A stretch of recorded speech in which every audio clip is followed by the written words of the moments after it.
Yes, good morning. Let's call this meeting to order, please. Roll call, Lori. Mike Berlin. Laura Negro. Here. Pat Kinney. Ron Stender. He called and he is excused. He's in New York. Marty Vitak. Here. Thank you. We have a quorum. Next item on the agenda is the approval of the agenda. I move we approve the agenda. We have some agenda packets over here if you wish to follow along. Who made that motion, please? Marty Vitek, motion to approve the agenda. I'm looking for a second. This is Laura Negro, I'll second. Laura seconds the, all those in favor signify by saying aye. Aye. Aye. Aye. Opposed? Motion carried. Public comments? No? Do we have anyone online, Lori? Public comment? Nope. Nobody? Last time, any public comments? We'll move on. Discussion of the action items. Clark, you want to, It's approval of the meeting minutes is number 4. okay. So everyone had a chance to take a look at the minutes. I'll make a motion to approve. We have a motion by Pat Kenny to approve the minutes, I'll second it. and Marty seconds that. All those in favor signify by saying aye. Aye. Aye. Motion carried. Thank you. M3 report. You want to pick up on that, Bill? Yep. All right, let me get the board up here.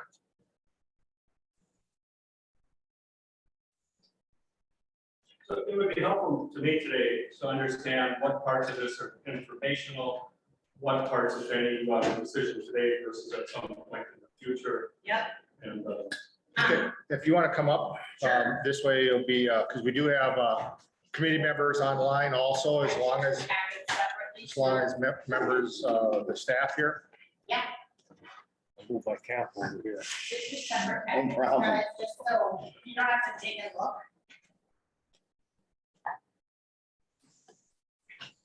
Thank you. All right. So from a can I stand right here? You can stand wherever you want to Okay. stand.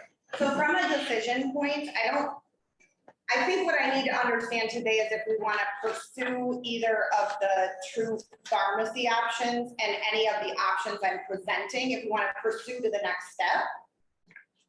It's not really final decision time yet because we're still waiting on the final stop loss, which would really seal the plan out for the year. If you guys had an opportunity to review, I did do this. This is really the high level of the work that we did. And you can see from the numbers on the TPA perspective, we took a look at your numbers. You were, Is that in this packet? yeah, it's on page, it's, Is that this one? nope, go to, I think it's, that's the HPPM. I think it should be page 3. There, page 3. Sorry, that's not it. All right, it's in your packet. It's in my packet, yes, Okay, all right. sorry. It's that page, right there. All right. So if we take a look at this, you guys are currently with BPA. I did have a conversation with them and they are more than willing to change their admin fee from 13 to 28. Now that feels like a huge increase, but the reality is that means we're going to, you Ashland County, that's the we here, will actually get the full rebates from your pharmacy benefit program. And last year, those rebates were, was a lot of money, right? So the difference between the admin cost and the rebates that you're gonna get is 28,000. So you guys will actually come out in the positive, another plus $28,000.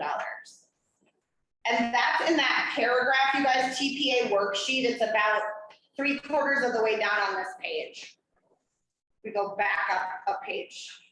Yep, right there, Clark, that middle section right there, the numbers.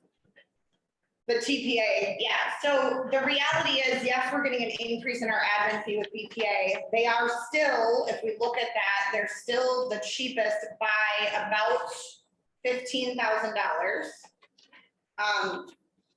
So overall, in my opinion, we would want to consider staying with BPA from a historical perspective, financially, and knowing that you guys will be about $28,000 if we had the exact same years this year, next year, in the positive because of the pharmacy rebate. Yeah, and I'll just back up just one second, because people on the line may not understand what this is about. So we basically have BPA is a third-party administrator. They basically handle all of our bills. We're self-funded.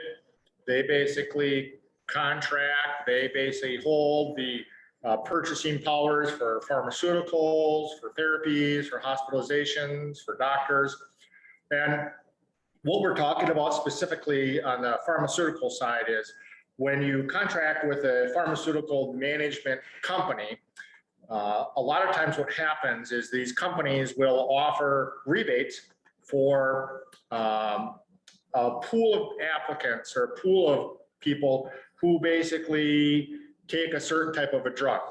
We don't call it a kickback because it sounds bad, but it basically is, if you bring in so many people to the table and they do this type of diabetic drug, your money comes back to the person making that decision.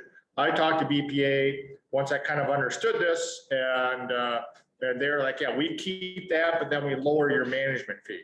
So when we basically put out the RFP for a health insurance, healthcare consultant, we basically wanted full transparency. We want to pay the health consultants M3 what it costs to do their service, but if there's any commissions on insurance, if there's any rebates, we want that to flow to the county. And that way we have more transparency in what we're doing. And that's what they're recommending here, is that we basically increase the cost to BPA, but then the county flow through on the rebates. Again, we have a better understanding of what we're actually getting for our money. Laura? Okay, where am I with this? Okay, as we look through the numbers for I scooched myself a couple pages ahead, sorry. Where it had BPA and which ones replied for the RFP, there we are, Prairie States and such. Are they not including that $1 million claim when they look at our previous things? Because really that claim can't happen again.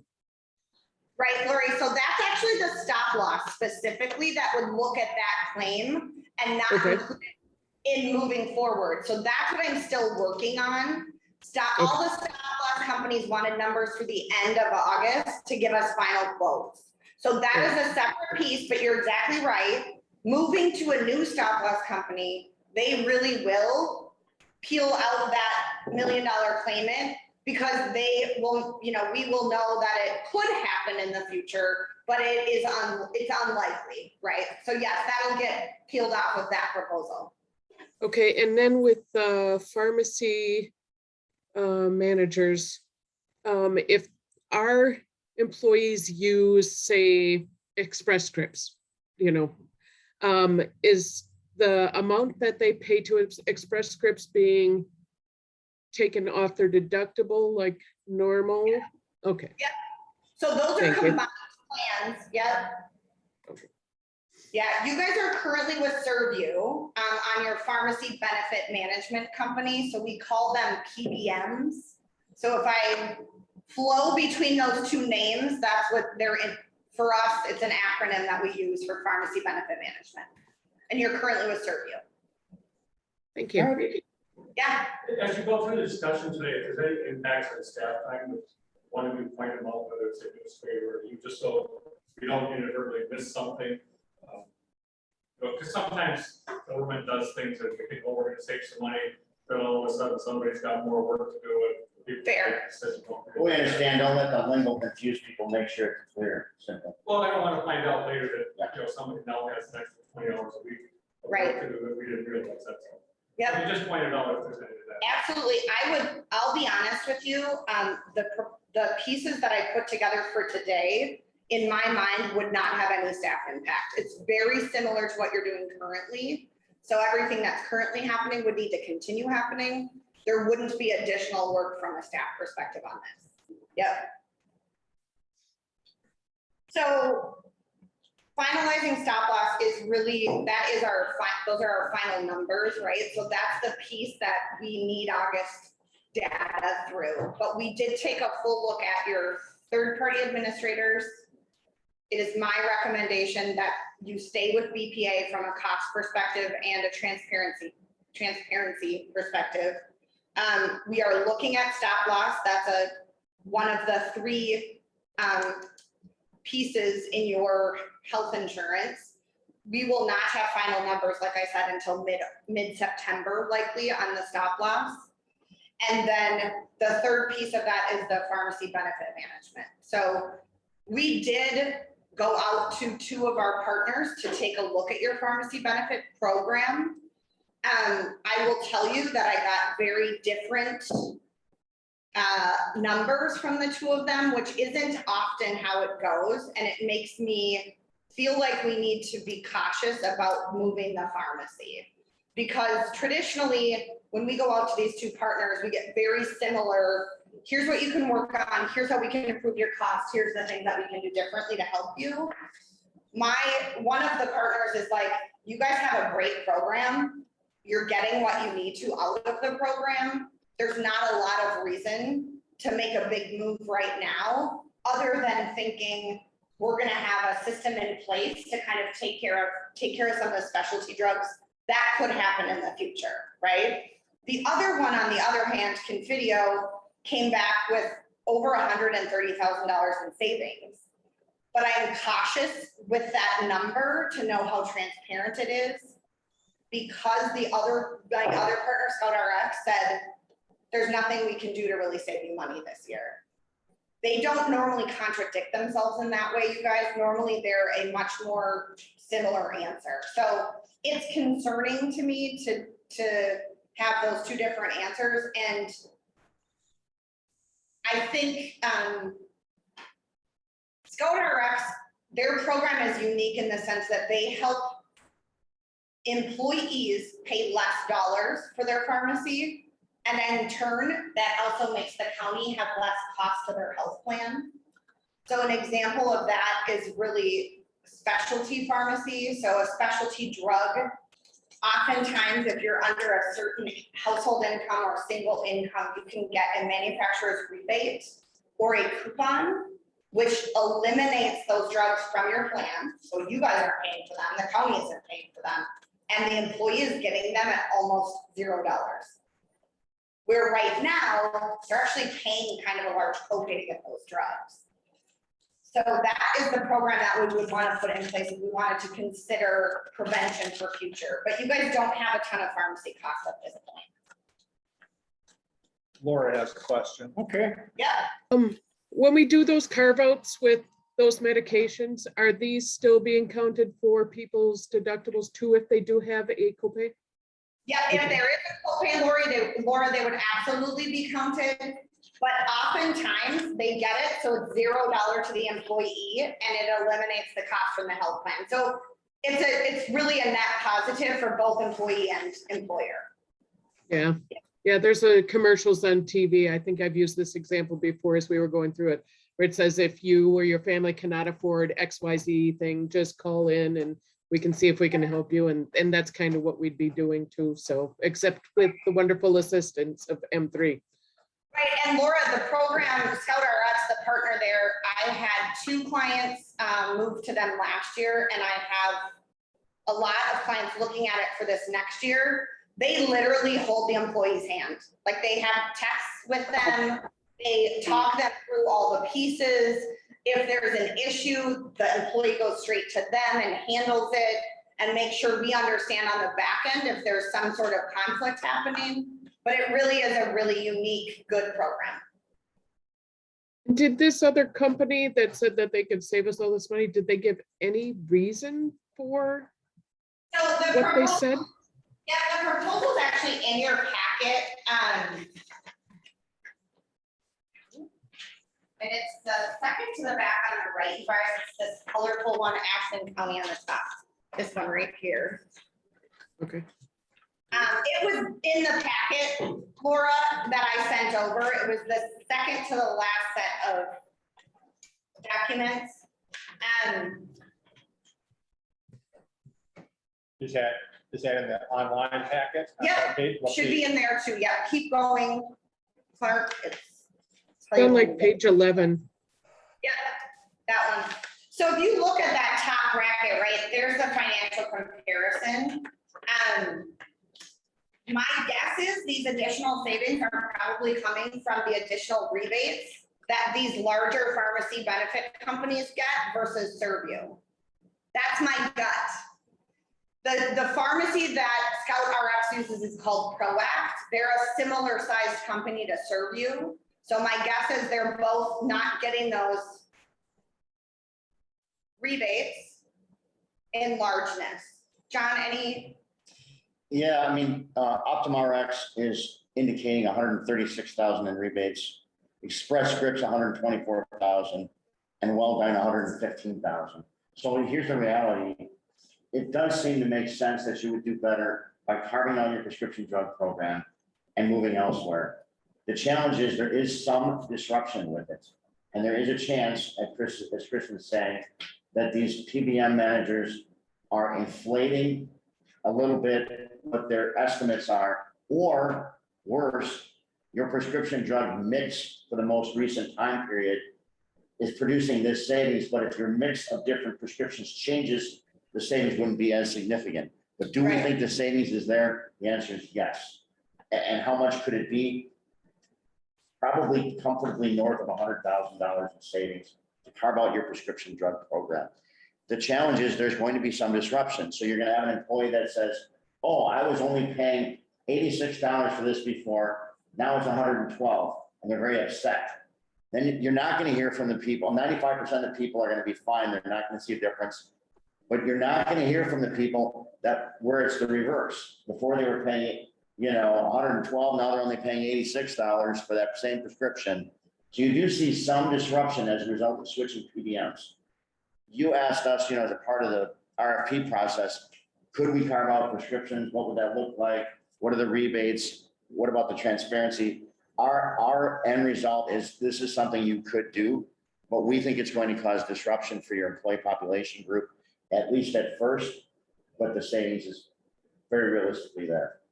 Yeah, and I kind of view this process as a 12 or 18 month process, because we just onboarded M3, right off the bat this summer here. My gut guess is we'll be analyzing, we'll be going through the rest of the packet. You'll see changes in deductions and deductibilities and other things. And, you can only feed the employees as much as they can chew.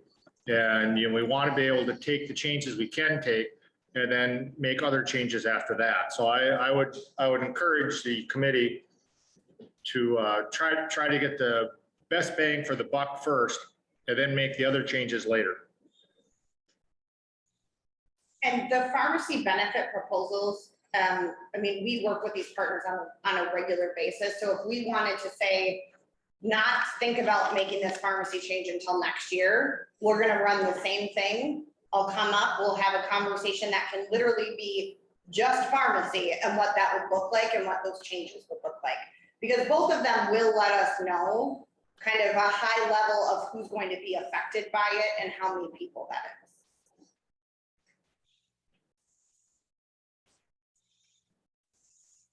Any questions on the pharmacy piece?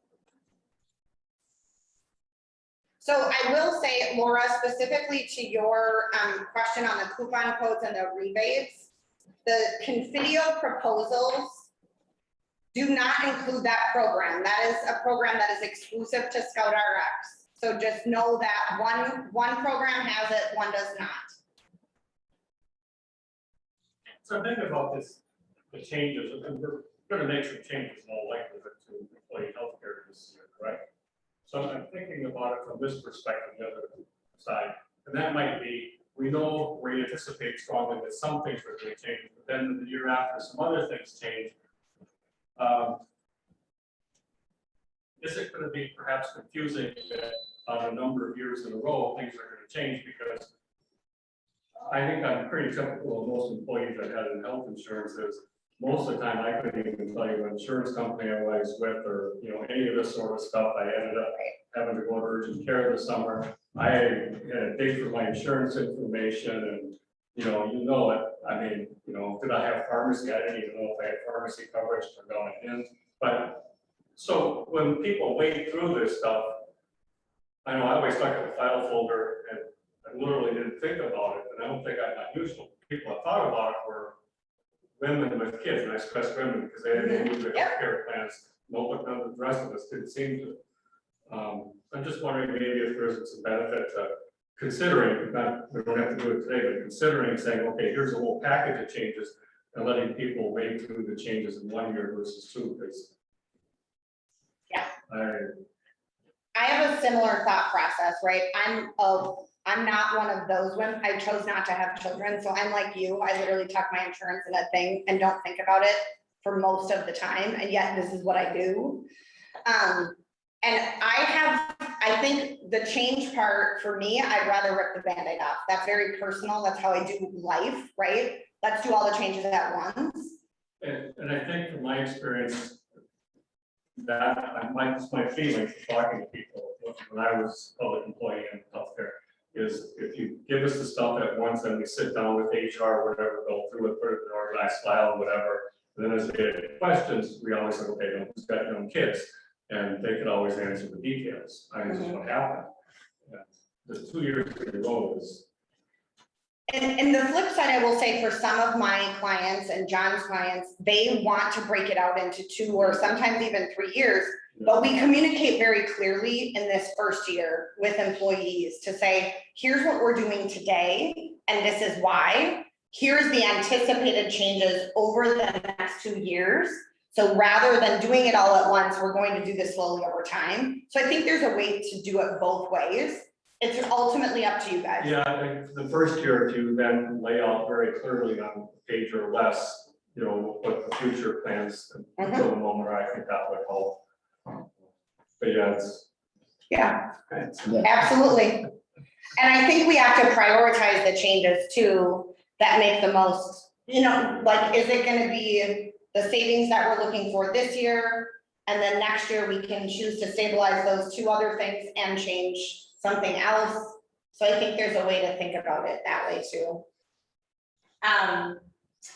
The last thing I want to talk through, and then John's going to go through the updated health plan performance monitor with you, is this worksheet here. It's a spreadsheet. And it should be in right behind that one. Nope, I think it's stuck right there. That one. what's the title of it? The title is, it just says Ashland County Health It'll Insurance look like this. Benefit Comparison. It's up, Clark, I know that, in the major packet. It's, Third from the end. yeah, it's right before this. So there's 2 pages of that, Clark, yep.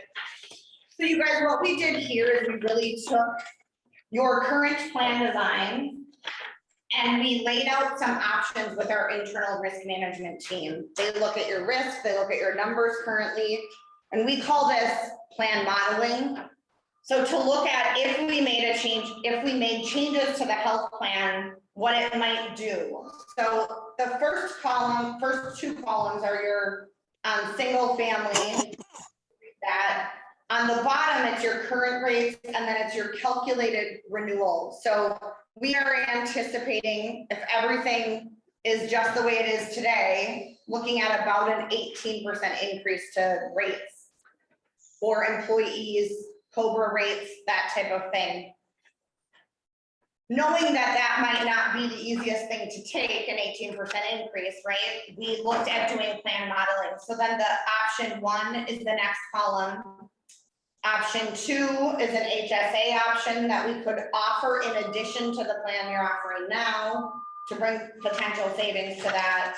And then we did a couple more options on the back page as well. So we went as high as that 3,000, 6,000, just to show you guys what that would do from an ultimate plan perspective. The percentage is on the bottom right there, so 16, 13, 12. If there's a number you guys want me to get to, so if you want to say, hey, we really need to see no more than a 5%, I am very open to that number, and I can work to find the plan design that will go there. Whether or not you choose it in the end, it is a way to say, this is what we would have to do in order to save the plan. Yep, Could you give me a general idea of how the current cost for the employee healthcare package that they have compares to the average that you see in public institutions, say in Wisconsin, just to give me a benchmark? absolutely. So, John has been working with the school district here. I'm in the process of partnering with him on that, but he has a lot of school districts in this market. So I'm actually gonna hand this off to John. Yeah, I'm gonna have you, and we just love to make you flip through pages, right? I'm gonna have you go to a packet that looks like this. This was on the left side of the folder, you guys. It's that really fancy one. I don't believe we have this online, right? We don't, I'm sorry. That's all right, the verbal will get us there anyway, but if you turn to page 12, I will send this over electronically, Clark. I didn't realize I was going to include this. So Laura, I'll make sure I get you guys a copy of this. so page 12 really outlines it well. You guys are a public entity, not just school districts, but also cities and counties are in our public entity practice group. And when we look at the public entity deductible average, we know that the average deductible in the public sector for a PPO plan like yours is $1,886. Your deductible is $750. So the family amount would be 2 times that amount. Is so, you know, an argument could be made that it's rounding it up. An average deductible, it's not uncommon in the public sector, particularly because a number of them have HMOs, to see a $2,000 deductible. So it's common to see a $2,000 deductible. You know that a deductible is probably going to fall somewhere between $1,886 and $2,134 in the state of Wisconsin. Let's just call it 2,000. So if you have a $2,000 deductible for single, it's 4,000 for family. Your current deductible is $750. For family, it's $1,750. So I think there's room on the deductible to consider a change. But what about some of the other coverages? Well, you can see that the in-network coinsurance is averaging 97%, 8%. You do have a 90%. The average out-of-pocket is $2,943 or $2,941 for an HMO. You guys are lower than that. Your maximum out-of-pocket is only $2,000. The family is double that, you know, and so you guys are clearly having a better plan than the average for a county.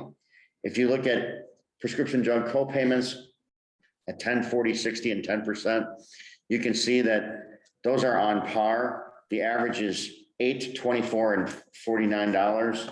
So, I mean, you're aggressive enough on the prescription drug program, which is why your prescription drug program costs are really not out of line, as Kristen mentioned. Yes, Laura, I just texted you a picture of this. Thank you. Thank you. So, I mean, the short answer is your plan is better than average by quite a bit. Yeah, and the reason I ask is, I just got on the county board a year ago or whatever, and when I first saw the plan, I was quite surprised. I showed it to someone else, and they were more than shocked. And that's because other public institutions have, you know, roughly 10 years ago in particular, really had to bite the bullet on things related to healthcare costs. And so, on the one hand, I think the county, from a fiscal standpoint, needs to make some adjustments. I think that's part of what should be communicated to the employees.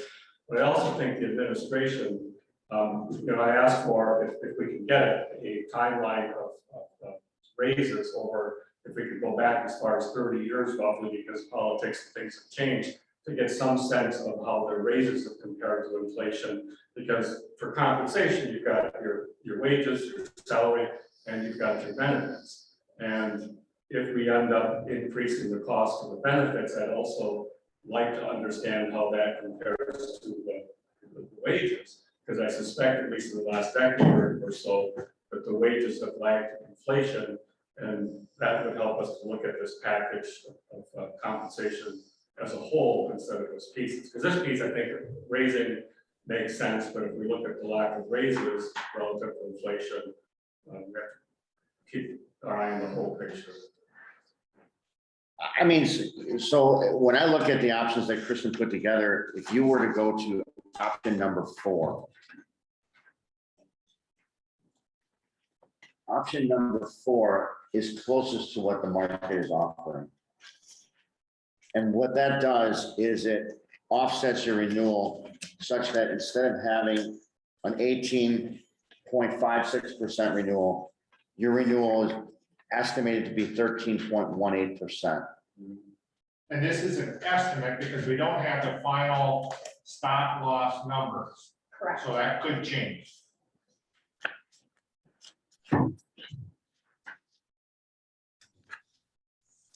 And I think that will be for our next meeting, when I get the final stop loss numbers, to relook at this plan design, to make those decisions at that time. It would be to say, this is the plan design we're gonna have to go to because of the stop loss costs, or we were able to negotiate enough stop loss break in that increase, right? That you maybe don't have to consider those changes for this year. So another question going forward that I have is COVID. So COVID is fairly recent, so if we look at a 3-year history, COVID isn't in the full 3 years yet. Some institutions are mandating, mass or vaccination. I strongly suspect part of that's at least related to conversations with their insurance company. So if you have any sense going forward with COVID, we have one large case here that, went to the stop loss. Do you have any sense of going forward how COVID might impact anything that we're doing, and any suggestions that might come from an insurance company related to safety protocols to minimize the cost for insurance due to COVID? Do you have any sense of where that's headed? It's a loaded question because if you look at the data indicates that there was a pretty decent dip in healthcare utilization as a result of COVID. So because all these entities were closed, people couldn't get the care that they needed. As a result, the pent-up demand brought it now back up, and it's going to go likely above where it would have been because of the increased utilization and because of COVID itself. So we are anticipating somewhat of an increase.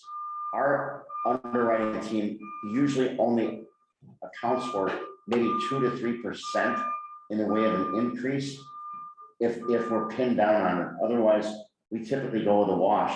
We're not anticipating some huge spike as a result of COVID unless things change.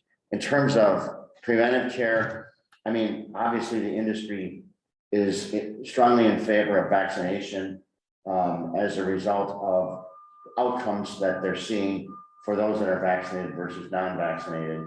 That's the only preventive measure that that we can recommend, other than just following the CDC guidelines. The industry supports those guidelines, so beyond that, we're not going to say, oh, we think you're going to have another 8% increase or 20% increase as a result of COVID. That is not what we're seeing.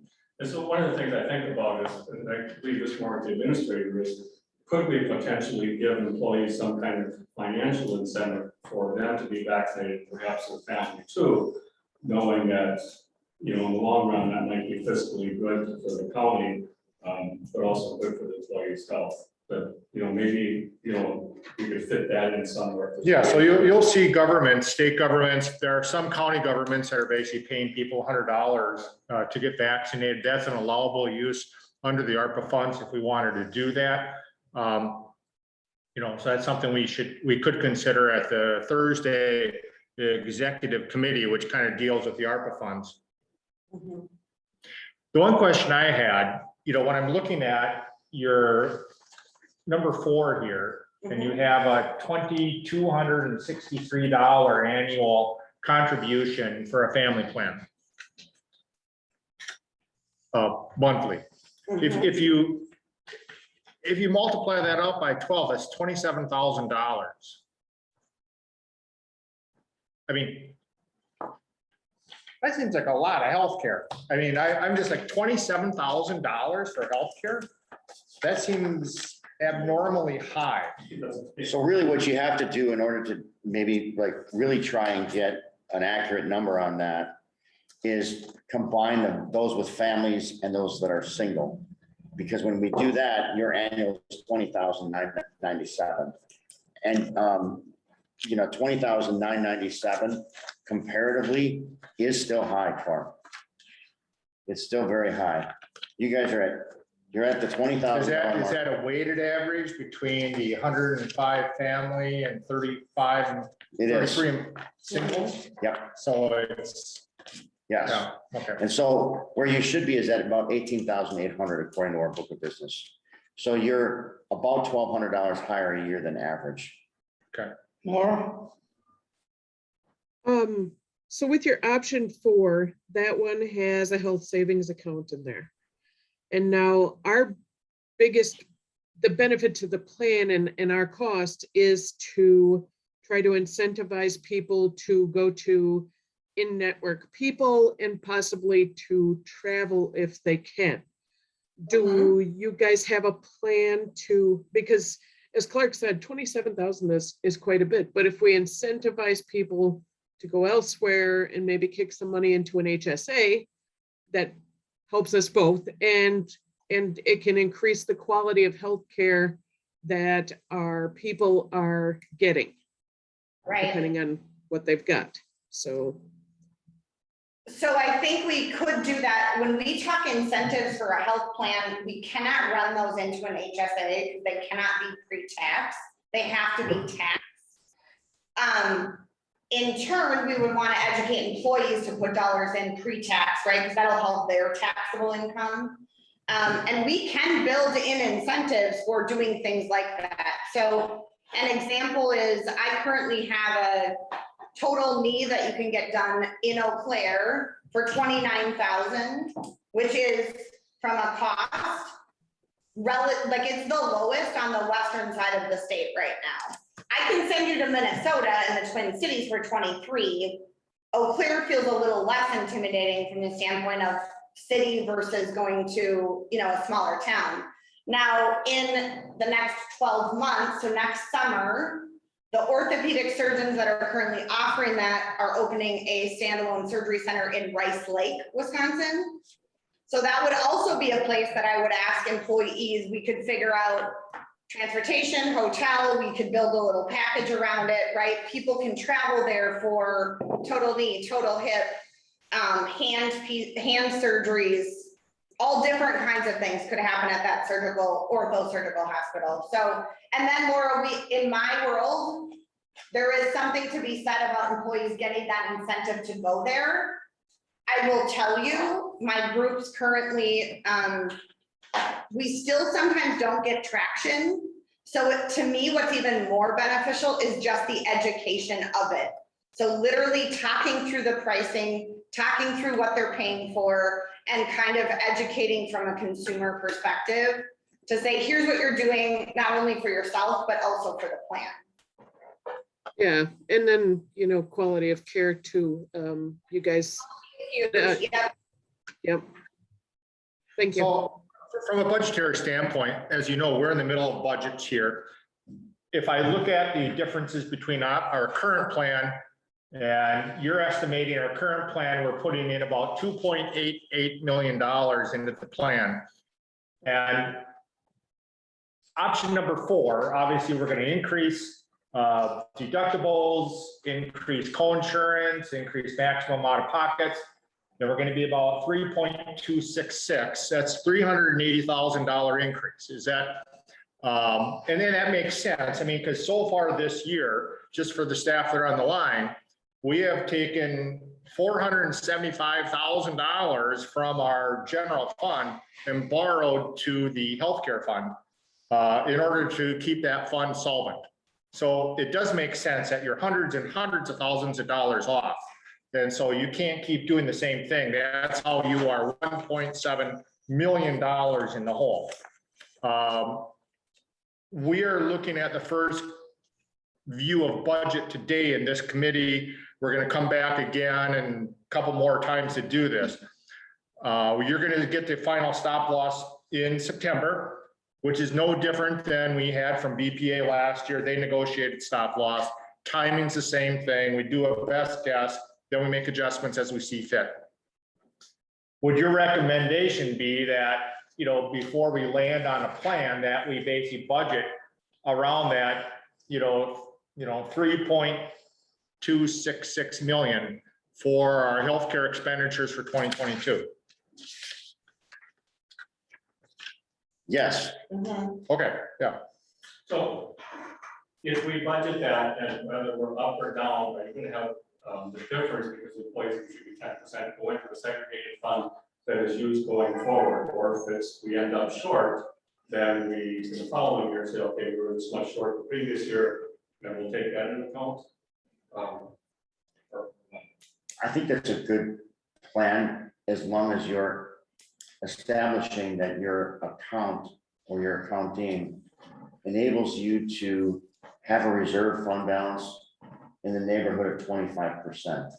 So as long as you have 25% in your account, then yes, after that, if you wanted to start allocating so that the employee contribution was only 10%, but I would do that first so that you're never close.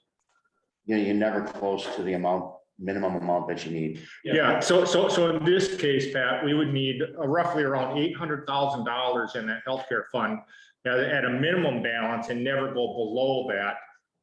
Right now, I don't know, Heather, if you looked at it recently, last time I looked at it, we had maybe 375 after we borrowed 475 in there, so. So, and you talked about this when we met before. And so what I would suggest, instead of using that target number there, if we want to start building, a bit of reserve there. I mean, that 25% is too much in the first year. But my suggestion would be that we target something, 100 or a couple 100,000 higher than that to try to start building that, or at the very least, if we have higher costs than anticipated, we're not coming up short of it. So you're saying from a budgetary standpoint, we would increase the budget by $100,000 or $200,000? I would prefer to do that for a couple of reasons. One of which is you start building that towards the point where it obviously segregated. But from the county's perspective, the county's been making up the difference when we fall short. And this way, if we end up over the money in the segregated fund, if the employees pay a bit more than the actual cost, it's still there and they receive the benefit of those dollars going forward to reduce their healthcare costs. Otherwise, once we get to that 25% reserve, but otherwise the county keeps coming up short, which is obviously a problem. So I'd rather target a bit on the high side, start building the reserve. I think it's good for the employees and. Did you have a question, Laura? No, okay. So one more question I had is, if the deductible goes up, I would anticipate that the healthcare utilization is going to go down some.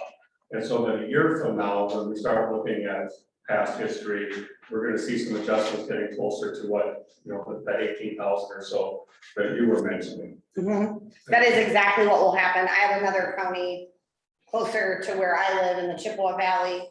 We had to make some changes to their max out of pocket on their plan and employee cost.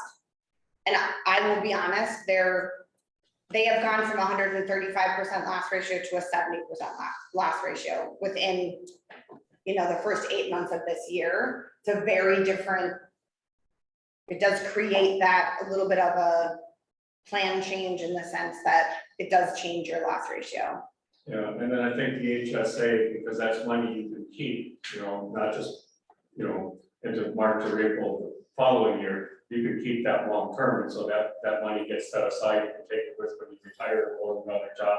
And that's really nice because then you build that nest egg and you decide, when you need to use it. And then from a tax perspective, there's no better deal. It's pre-tax dollars and fees on healthcare, there are no taxes. So there's just no better deal than from a tax perspective with the HSA. It is the best tax advantage account on the market. Yeah. So, yeah. All right, so from a timing perspective here, we're looking at,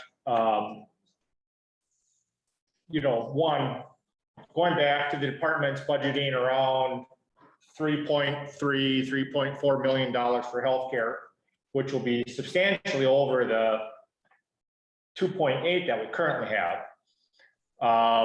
The HSA, how would that be managed? The employees would just individually do that? Would we facilitate that? Would you facilitate that?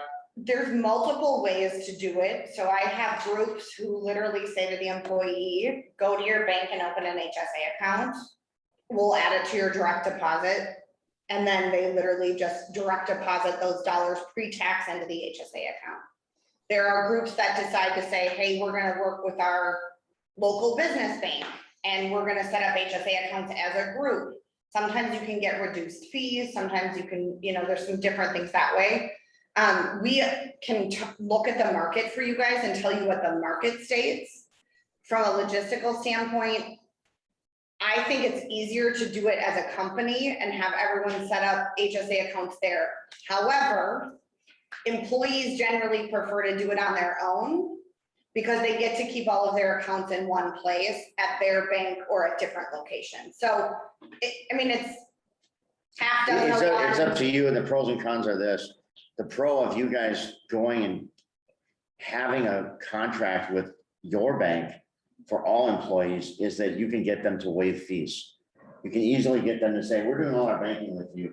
We would like you to waive the HSA fees. That's one of the pros.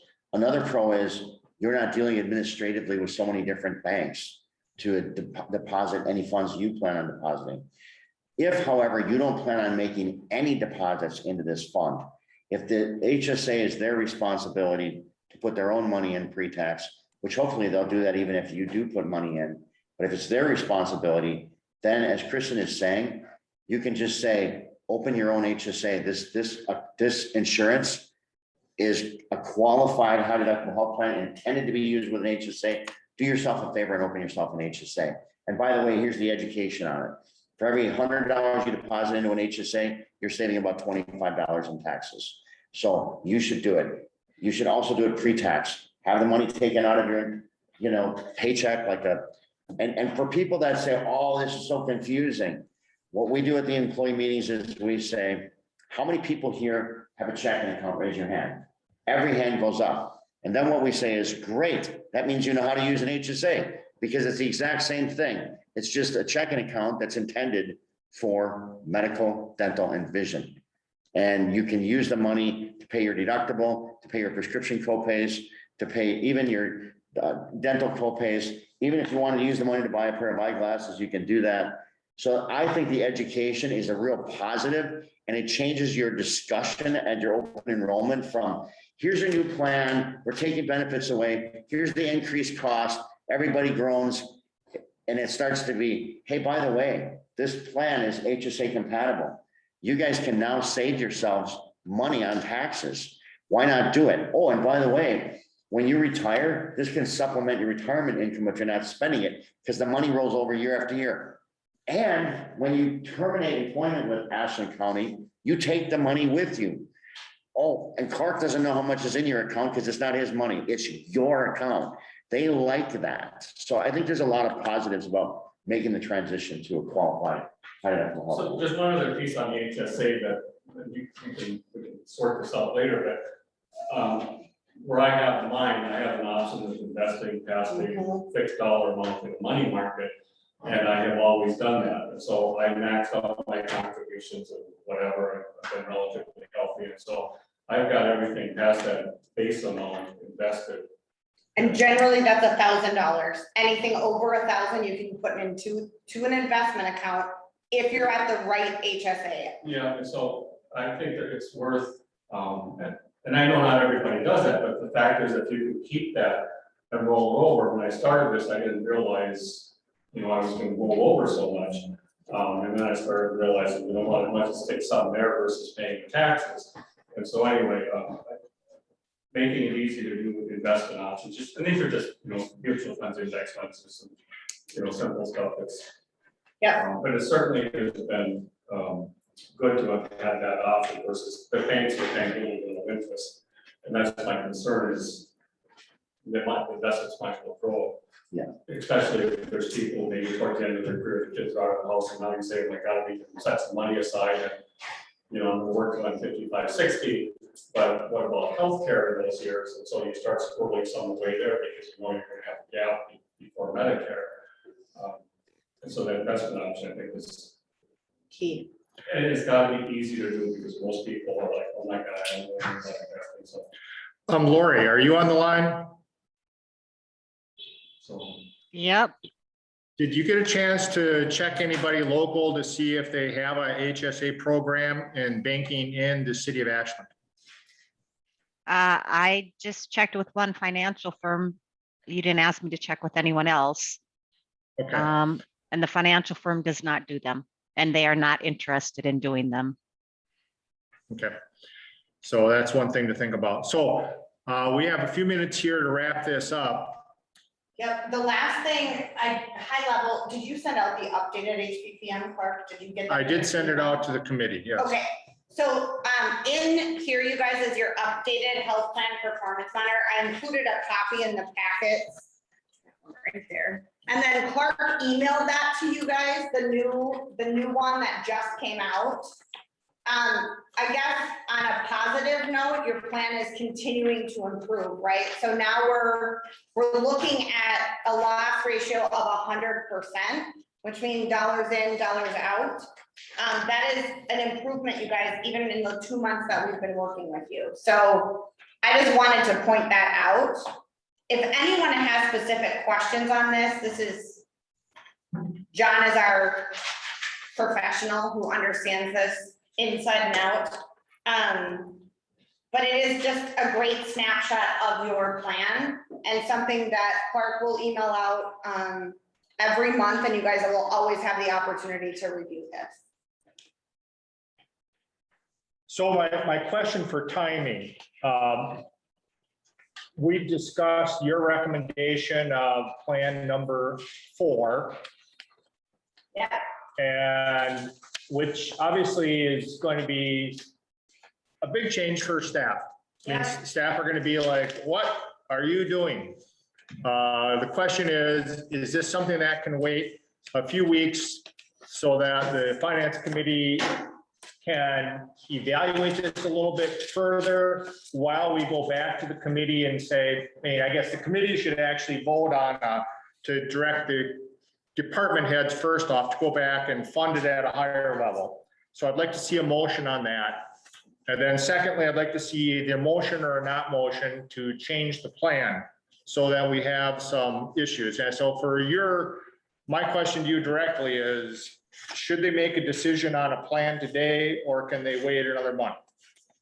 I think you can wait another month because we have to wait for final stop loss numbers, and that will affect the entire set of numbers we showed you today. Okay, fair enough. Then I guess the only other thing that I would say, you're fairly confident that unless we're going to do the same thing over again, which is just underfund it and then borrow from the general fund, we need to be at, let's say, $3.3 million. Yeah. Yeah. And if we're gonna go with Pat's recommendation, I would say 3.4 is your best number. So that would be a committee decision from the finance committee, who is in charge of recommending a budget to the county board to direct the departments to go back and fund healthcare at that level. And we would divide it out by the family, the current family and single plans. I guess the question from a math standpoint, if we go 3.4 million, the weighted average would just be, how would you figure out the 105 family versus the 33 singles? What would be the math for that? Our actuarial just use the same ratio they are now, like times 1.0 for single and times 2.5 or 2.6 for family, whatever this ratio is now, they'll match it and make sure it comes out to 3.4. That's you're the math guy here, yeah, Pat. so it's just that the total is gonna be different. Yeah. We're still gonna do a weighted average based on the ratios. Yeah. Of the two. And we'll redo those once the stop loss is done and all the final numbers are in. if you say you want to budget at 3.4, we'll set it all up at a 3.4 and back into those numbers. So Okay, what you're seeking is a motion to fund healthcare at 3.4 million. precisely. If that's your, Would it be more prudent just to build in like a 5%? And then just as we're trying to build this fund, build it so the 3.348, 346.55 plus 5%. So, or is that stretching it a little because it comes out to like 167,417.33 in addition. Yeah, that would put us up like around 3.43 million roughly. You know, in the same ballpark as far as the total there. 5% would be the higher number. Personally, I'd be okay with that. So the 5% would put us at about 3.43 million. 3,515,763.88. Okay. So 3.5 million then. So I'll make a motion that we fund healthcare at 3.5 million. Got a motion on the floor? This is Laura, I'll second I'm, that. I'm sorry, could somebody state who made that motion and please repeat it clearly? I'll make a motion that we fund healthcare at 3.5 million for the coming year. This is Laura, I'll second that. Any questions? We'll call for the motion. All those in favor signify by saying aye. Aye. Any opposed? Motion carried. so I will talk to the department heads about rebudgeting that. John, you'll get me the number for that. Yeah. Yep. And then option number 4, I guess if that's, you know, does the committee have any other preferences of those options? You know, because obviously it's going to be very concerning to the employees. We want to make sure that, Matt's like wide-eyed over there. Matt's like, what are you doing to us? It's gonna be a huge, so you're talking a 2% raise, someone that's making 50,000, that's $1,000 a year. You know, we're gonna pay more in our premiums, monthly premiums, and then our deductible is gonna go from, you know, $1,750 to $4,000 benefit plan. But you as an individual employee have been getting a benefit from the general fund gifted to you over the last 15 years, you know, because you haven't been paying enough for healthcare, Sure. you know, so. But as Pat said earlier, if you look probably back at the raises compared to inflation, you know, we're not really going anywhere. So this is just another big loss to our take-home pay every year.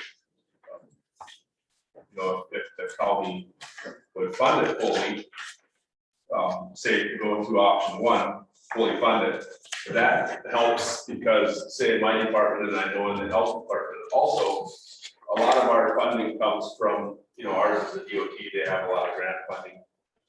You know, our benefits are paid through that also, so it's not totally 100% county dollars paying that increase. It's usually dollars from other sources also. Yeah, and a decade ago, I went through this and yeah, it really did. And raises in the last decade did not keep up with inflation either. And so, you know, I really feel that pain. But, you know, so we'll look at the history of raises and compensation, we'll look at those ARPA funds and see if somehow, you know, that can't fit into the equation of trying to compensate fairly for this adjustment. But I do want to stress that the opportunity to use that HSA, because those are pre-tax dollars, that will help to offset, you know, cost related to this. If you don't use that HSA, it's going to be more expensive. And I think my experience at WITC when we first could do HSAs, I was one of the very few in the first year that used an HSA. By the time I left a couple of years ago, almost everybody used an HSA. So that education piece on the HSA, making it easy to set up, making it easy to do the investment piece, that is, if we're going to their use of it to offset the cost here, that's a really, really critical piece. Because if you can save that 25% or whatever it is. How does that differ from what we utilize now? We have some kind of savings fund. Yep, And it's it a maxes flex. out at 1700. That's a flexible spending account, Matt, and that is use it or lose it. Sure. So it doesn't get to roll. An HSA is truly your personal savings account. The money that goes in is the employees to keep always. It does not go away. Yes. It just continues, if you keep funding it, it continues to just grow. And then you can start to invest at some point. You can just leave it in there. And truthfully, it is the best tax advantage account on the market to date. So, You don't pay taxes when it comes out of your check, it's pre-tax. If you use it for health, dental, vision expenses, you don't pay taxes on it. And the only time you would ever pay taxes is if you choose to use the money in that account to go on vacation. You might have a penalty. Laura?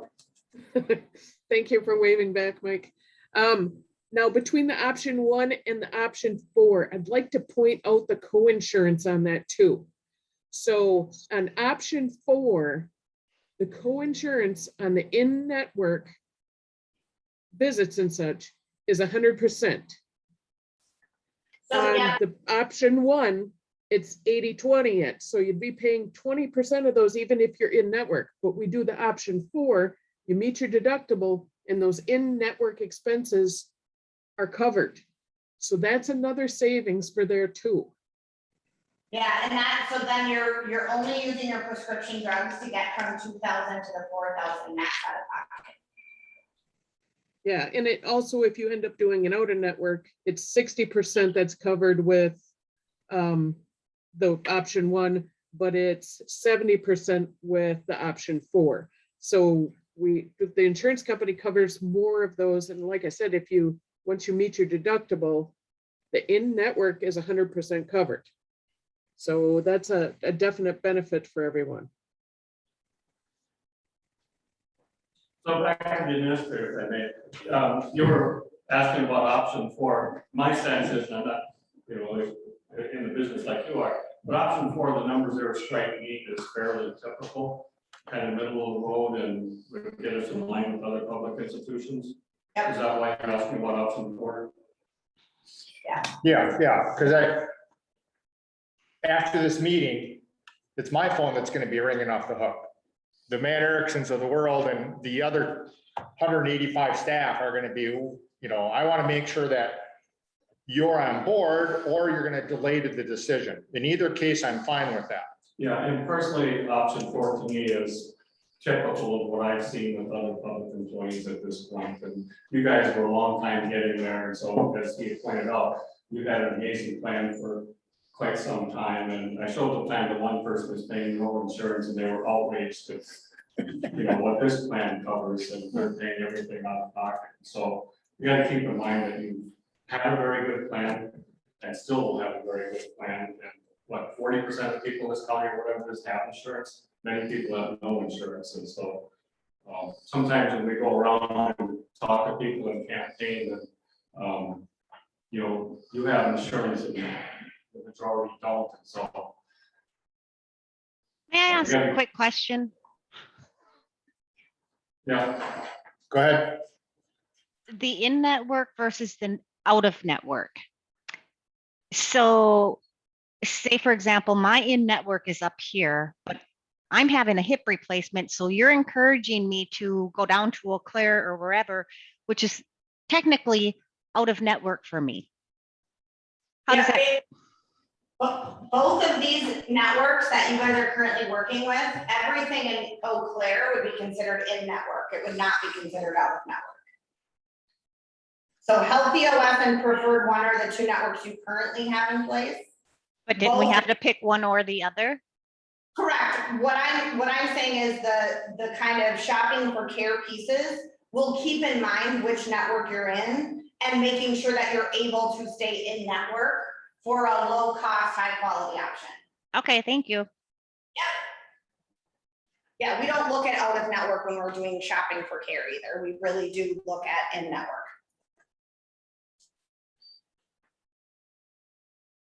Other questions?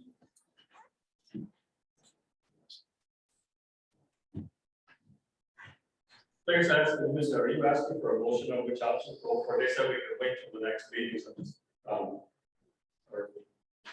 trying to understand where you want us to go with this today or later. I'm trying to leave town before they lynch me. And so I guess I would agree. On a personal level, I think probably option number 4 would be an acceptable level. And I think the sooner you make that decision, probably the more acceptable people are going to grow into it. So when we get the final numbers, that decision of which option we're going to go is already done. The last thing we're going to be discussing would be that final stop loss. And if you budget at 3.4, 3.35, what was it, 3.4? 3.5 million. Most likely that won't change because the stop loss is going to be somewhat fungible at that point. So it would be my recommendation, if you're comfortable, is to land on a plan. But if you want to research a little bit more, to wait another month. Well, I think we've had the discussion, but I'll make a motion that we go with option 4. Pat, Kenny's made a motion to go to option number 4. Looking for a second. Is the group happy? We have a second with Morning VTech. All those in the, first of all, let me call for the question here. Any other questions? All those in favor signify by saying aye. Aye. Any opposed? Motion carried. And my takeaway, you guys, is I will look for some HSA options on both, on the group side that you guys can review high level, in the next couple of weeks. And And those include online options out in the area Yeah. or they have investment. we'll look at everything. I'll research up here. I just met with, you guys have an associated bank in town? Yes. I just met with their HSA guy last week. And he was talking about their HSA funds, it's over 1,000 in investments. That would be a local bank we could work with that has a branch here that has an option. So yeah, I'll look at all different pieces, Pat. Does BMO work with those kind of things too? That is a bigger one that's in town, and possibly the credit union. Yeah, Laura, they do, which credit unions in town? Superior Choice, and there's a Northwoods. Yeah, I'll do the research on all the local financial institutions and figure out who offers it from a group level, what that looks like, and also from the individual side. So if you just wanted to say, hey, you can go to your local bank and open an HSA account and let us know what it is. So I'll do both those, okay? Thank you. All right, thank you. We appreciate you guys coming up. Absolutely. Really good. Our pleasure. I left these 3 extra in case anyone wants to. And then you'll PDF that and I'll basically post that Yeah. and send it out for the staff. Yep, absolutely. Thank you. Thank you. Great, John, thanks. Moving on to Thanks, President. fiscal consultant report. Okay, so, yep, do we have Mike and Steve here? Yep, yeah, we're both here. Okay, all right. So in your packet, there's a couple things here. First off, we have their recommendations, and I did basically send out to the committee the long form of this, a multi-page document that details each recommendation. And basically, Steve and Mike are just going to kind of talk through the implementation schedule that we have here. And I guess the question is, does the committee want to walk through all of these? What would you guys like to go through? We have scheduled an hour for them. So if you want to walk through these, I'm sure they'd be more than happy to do that. Wishes of the board. Laura, Pat, To me, a lot of this seems like administrative work that the administrator and staff will do. I'd be interested in particular if there's some items where they think the finance committee or board needs to weigh in on things. You've got a column there with, you know, who's involved, so. Where do you need input or decisions from us? Yeah. So the basic question from Pat Kenny is, you know, as policy setting board, what would be policy and what would be basically just management decisions that the committee does not need to weigh in on? Well, my opinion would be, I think it would be good for the board to weigh in on the implementation action plan, to say they endorse it and that they would like staff to implement it. Unless they disagreed with something or a priority, I think it would be beneficial to have the endorsement to the board to direct staff to implement the items listed. That makes perfect sense. That way the committee is directing staff to carry out these directives. Yes. And there's some costs associated with going through this process, and I don't have them tallied up, but you have those numbers handy? Because we do everything that's suggested, there's some costs. Yeah, there are some costs, you know, both potentially to have someone assist you, which we would be willing to do that. There would be some cost for like the accounts receivable module from Springbrook. We do have some preliminary numbers from them on that. They aren't big numbers. I think it was around $6,000 or something in that ballpark. So I don't know that there's going to be a huge cost on the side to get everything implemented, but you know, we might run into something. But right now, it's not looking like a huge dollar amount. I don't know. That's not specific, but. Well, and basically, I've asked because, in all honesty, we don't have the staff or the technical ability to implement these changes or the time. And so I've asked Steve and Mike to basically, outside of the, you might see on this report here, it ultimately came from Management Partners, which is a national firm. This report came from the $25,000 that more or less the Department of Revenue granted us because they're concerned about our cash flow in the long run and making sure we had enough cash to keep acting as an arm of the state. Given that, they needed a bigger company, and so they partnered with Management Partners, who in turn subcontracted out to Steve and Mike, because we need boots on the ground. We need people who are experienced with our software program and have Wisconsin experience. I had a meeting with Management Partners and Steve and Mike last week or the week before, and I basically said, in my opinion, and this will be a committee decision, we don't need the high-level Management Partners national firm going forward. We need boots on the ground. People can help us implement these 30 recommendations. I've asked Steve and Mike to come up with a proposed contract budget for basically till the end of the year, which would be covered by ARPA funds. In the Treasury guidelines, management of ARPA funds and money is an allowable use for you know, the Treasury guidelines. And then I would estimate we'd want to put something in the budget for next year. In the budget for next year, I've included $25,000 because I don't know the skill set of Dan Grady coming in. If Dan Grady, he may just be a rock star in the financial world and maybe he won't need them, in which case you don't have to expend ARPA funds on it. If he is overwhelmed with other things, you may have to spend more than 25 on the ARPA funds. But so from a budget perspective, that is what I've done.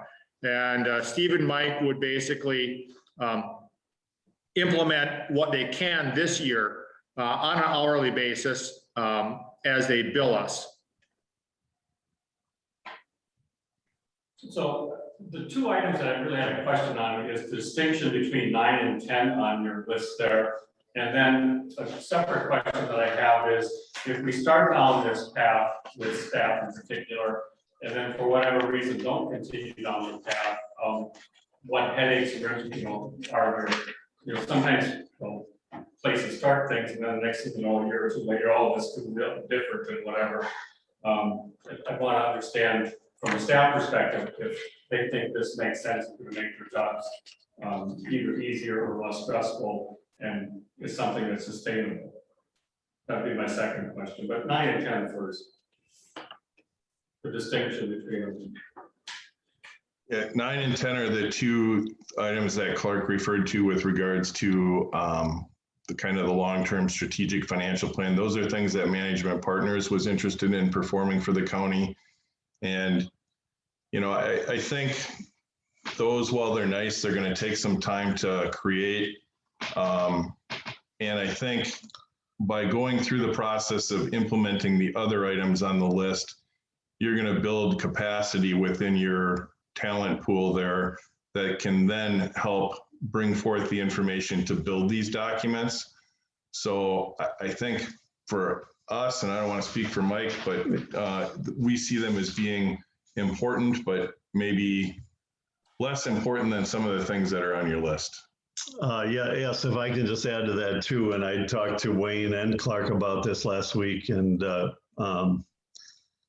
there's something, the county is not ready at this point to really do these things, just because of some of the way the numbers and the way the accounting and budgeting system. I think you need to make some real substantive changes in the way things are accumulated and budgeted and different things like that.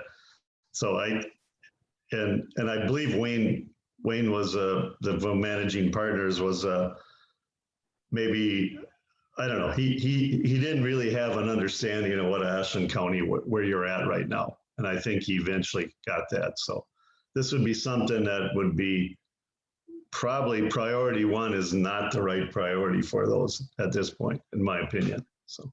Yeah, and when I talked to Wayne about this, I kind of equate it to the, you know, Maslow's hierarchy of needs. And basically getting the long-term financial picture, you need to have a base understanding of where you're at today. You're more at the base level, which is, you know, food, shelter, clothing, becoming self-aware and the meaning of life, you know, meaning a 5-year plan. You don't know what you don't know yet for some of these things to get a long-range plan. And so the opinion from us is that we need to implement these. And then after we get a better revamping of how we do this, we'll have a better idea to project a 5-year or 10-year financial plan. What you just said doesn't surprise me. Because it seems like we're always finding new skeletons in the closet. So what you're saying is the other items on here, they strike me as a list of bringing things up to date, more efficient, more transparent, bring more understanding to everything that we're doing, reducing the number of, whoops, I didn't know this money wasn't there, sort of things that can help us to get into a position where we can put a plan together. Is that your read in general with this? For me? Yeah. Yeah, why don't you come up just because it's. Yeah, I mean, a lot of the recommendations that I see are getting staff on board with being able to be in Springbrook. I mean, a lot of the recommendations have to deal directly with Springbrook and getting the departments in to monitor their own accounts and be able to do that kind of thing. That will be probably a very simple implementation. There's a couple of things on the list that I'm not totally on board with, and either are a couple of the other departments that it would affect. But for the most part, I think that if we start with getting people involved in the financial as a department and kind of start there, I think we can, you know, that's one of the big things that'll be, I think, don't you think, Mike and Steve, quite easy to implement and start to get everybody on board with that? Yeah, I would agree. I think that's probably one of the easiest items on the list to make happen. You know, it would be to grant access for departments and then kind of show them how to access and right. prepare the reports. Yeah. I mean, I've had conversation with Steve yesterday quite a bit and prior to that as well. And I feel very confident that both Steve and Mike can come in here and kind of guide us and get us going in a direction. I mean, not of course every recommendation on the list, but I think there's a few things that we can pick out of there right away and get started with, and to have a starting point. So, and that's the minister, so you're seeking a motion to support this, and my take would be that, because there's so much on this list, that we should also have a motion that allows staff and consultants to have flexibility to modify or adjust as they see appropriate. I agree.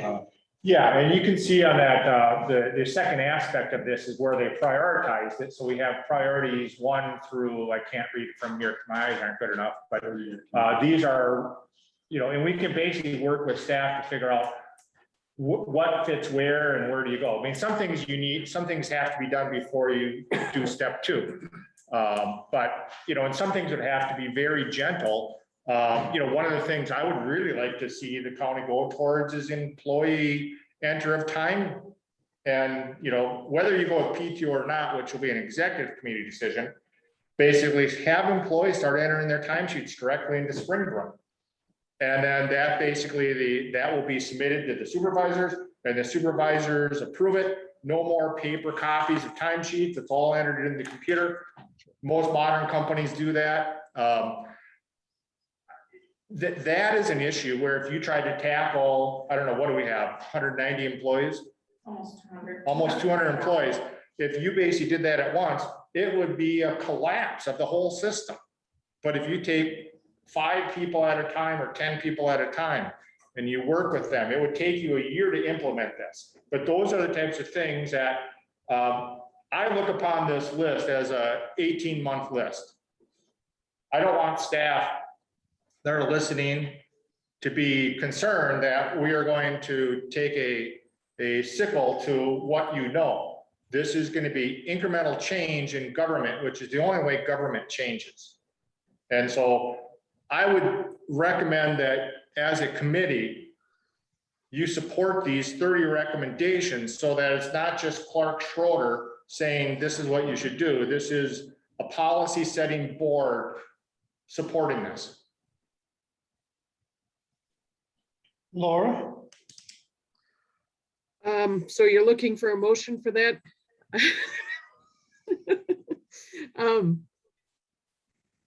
I would make that motion to support these 30 changes along with a timeline for implementing them and regular updates to the committee.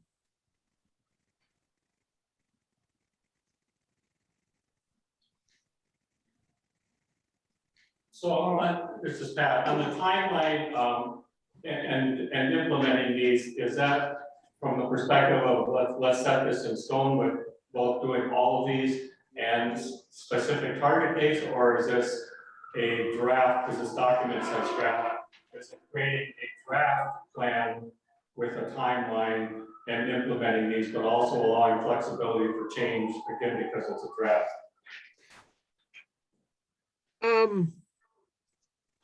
I support these 30 recommendations.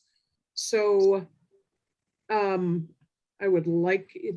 I think the flexibility should be in that group that was just previously referenced, that get together with the staff, find out which things can be done, get those things and just start ticking off the boxes as we're going along, so that the timeline can be developed with the input of the staff and with the consultants. But these are all really good recommendations. But it can be modified as needed going forward after updates to finance or the board. Yeah. So my understanding of the motion is that we support the 30 recommendations, create a timeline for implementation, but also allow flexibility and modification moving forward as appropriate. So I'll second that then. We have a motion, and Could someone please repeat that motion? Whoever is making it. Pat is basically seconding Laura's motion by recommending, we carry through with these 30 recommendations with reporting back to the committee and developing a timeline And allowing for modification. and allowing for modifications on the timeline. On the timeline? What, on the whole thing? On what? On the whole On thing. the whole process. Oh, that's like three people making one motion. Kind of. That'll look great in the minutes. I know you'll make it magic though. Nope, I'm putting it as I was hearing it. So Laura's got the motion and Pat's got the second. Any further discussion? If none, I'll call for the vote. All those in favor signify by saying aye. Aye. Opposed? Motion carried. Thank you. All right, so Mike and Steve, the next thing basically was talking about the rest of this year, using the ARPA funds to help you implement it. And I think you proposed $25,000 for the remainder of this year from the ARPA funds. Yeah, I think Mike did issue a contract. I think it was around 22,000 something plus maybe some expenses if we had to travel. Which we do anticipate having to, spend some time boots on the ground. Maybe like the updates to the committee or something like that, we could do electronically to save travel and things like that. But, and it's a guesstimate. I mean, hopefully we'll do our best to keep it down on the lower end if we can, but, realizing that, in order to get it done, you will need some assistance to make these changes. Yeah, and since your new county administrator probably has a lot better understanding of the accounting systems than I do, I would suspect he will be more intimately involved in this. I have, 16 days left, 17 days left, whatever? Yeah, so anyway, Stop your countdown. Yeah, so I would seek a motion from the committee to basically engage Mike and Steve with a contract till the end of the year to not exceed $22,000. We have a motion by Marty. Looking I'll for a second second. that. This is Laura, I'll second that. Laura seconds that. Any further questions? I'll call for the vote. All those in favor signify by saying aye. Aye. Opposed? Motion carried. So we got Mike and Steve on till the end of the year. That's correct. And then the next agenda item, we're gonna be talking about budgets, and I am budgeting $25,000 for next year. Just to put something in there. And once Dan gets more familiar with where you're at this fall, he may change that. He may say he can carry through with this, or maybe he doesn't need as much help. But your budget does not have to be approved until November 9th. And this is ARPA funding, which is a little bit different because it's not going through the regular budgetary process. It goes through approval process of the committees. Okay. Sounds good. Any questions, Steve or Mike?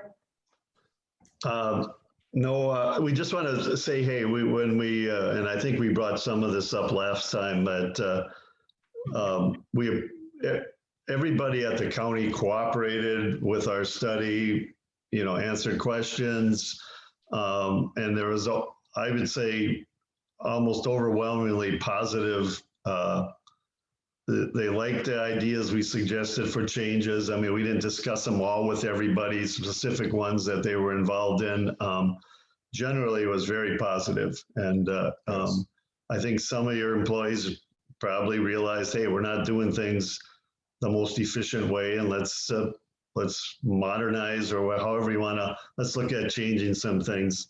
And also, there are some internal, and I think we didn't discuss this before in the conversation, but there's some internal control type things that we feel are important too, that we're going to suggest to the county, and they're kind of sprinkled through there in various comments. So we think that would benefit the county almost immediately. So, but we certainly appreciated you know, working with you guys and everybody at the county, and look forward to continuing it.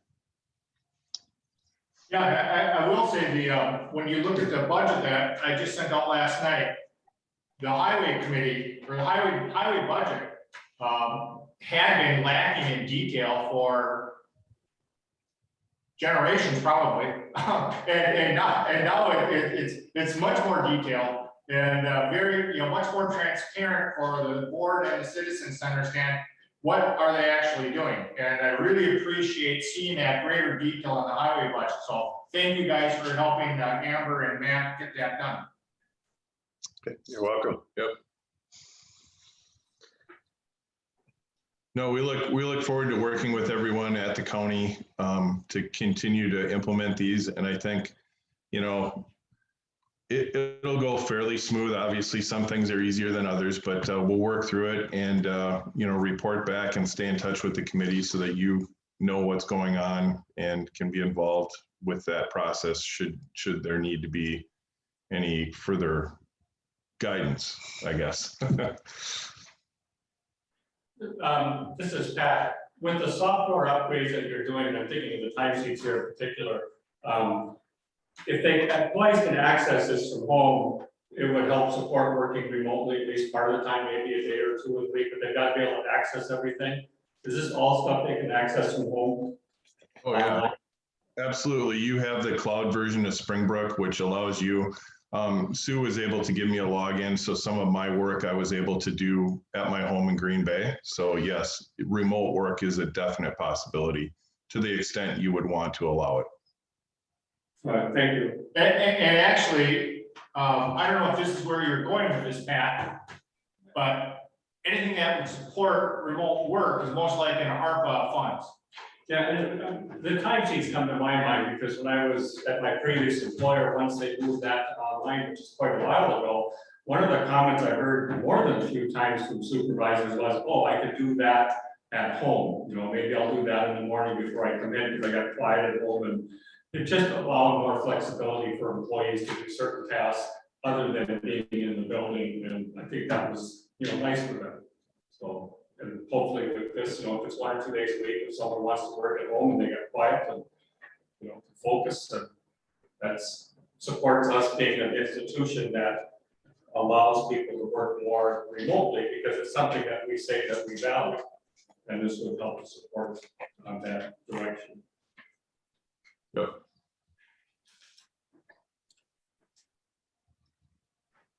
Any other questions for Mike or Steve? Ready to move on? Right. Thanks, Mike and Steve. You're Yeah, welcome. thank you very much. Yep. We look forward to see it. We'll be talking to you soon. Yep. Thank you.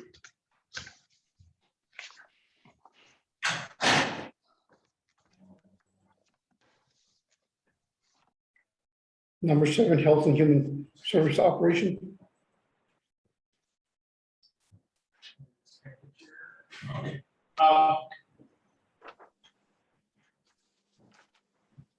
So before we step into the budget discussion, which is the next agenda item, we had gone in detail with the highway department, especially on an educational basis to help the committee understand how does highway budget for funds, how do they fund their operations.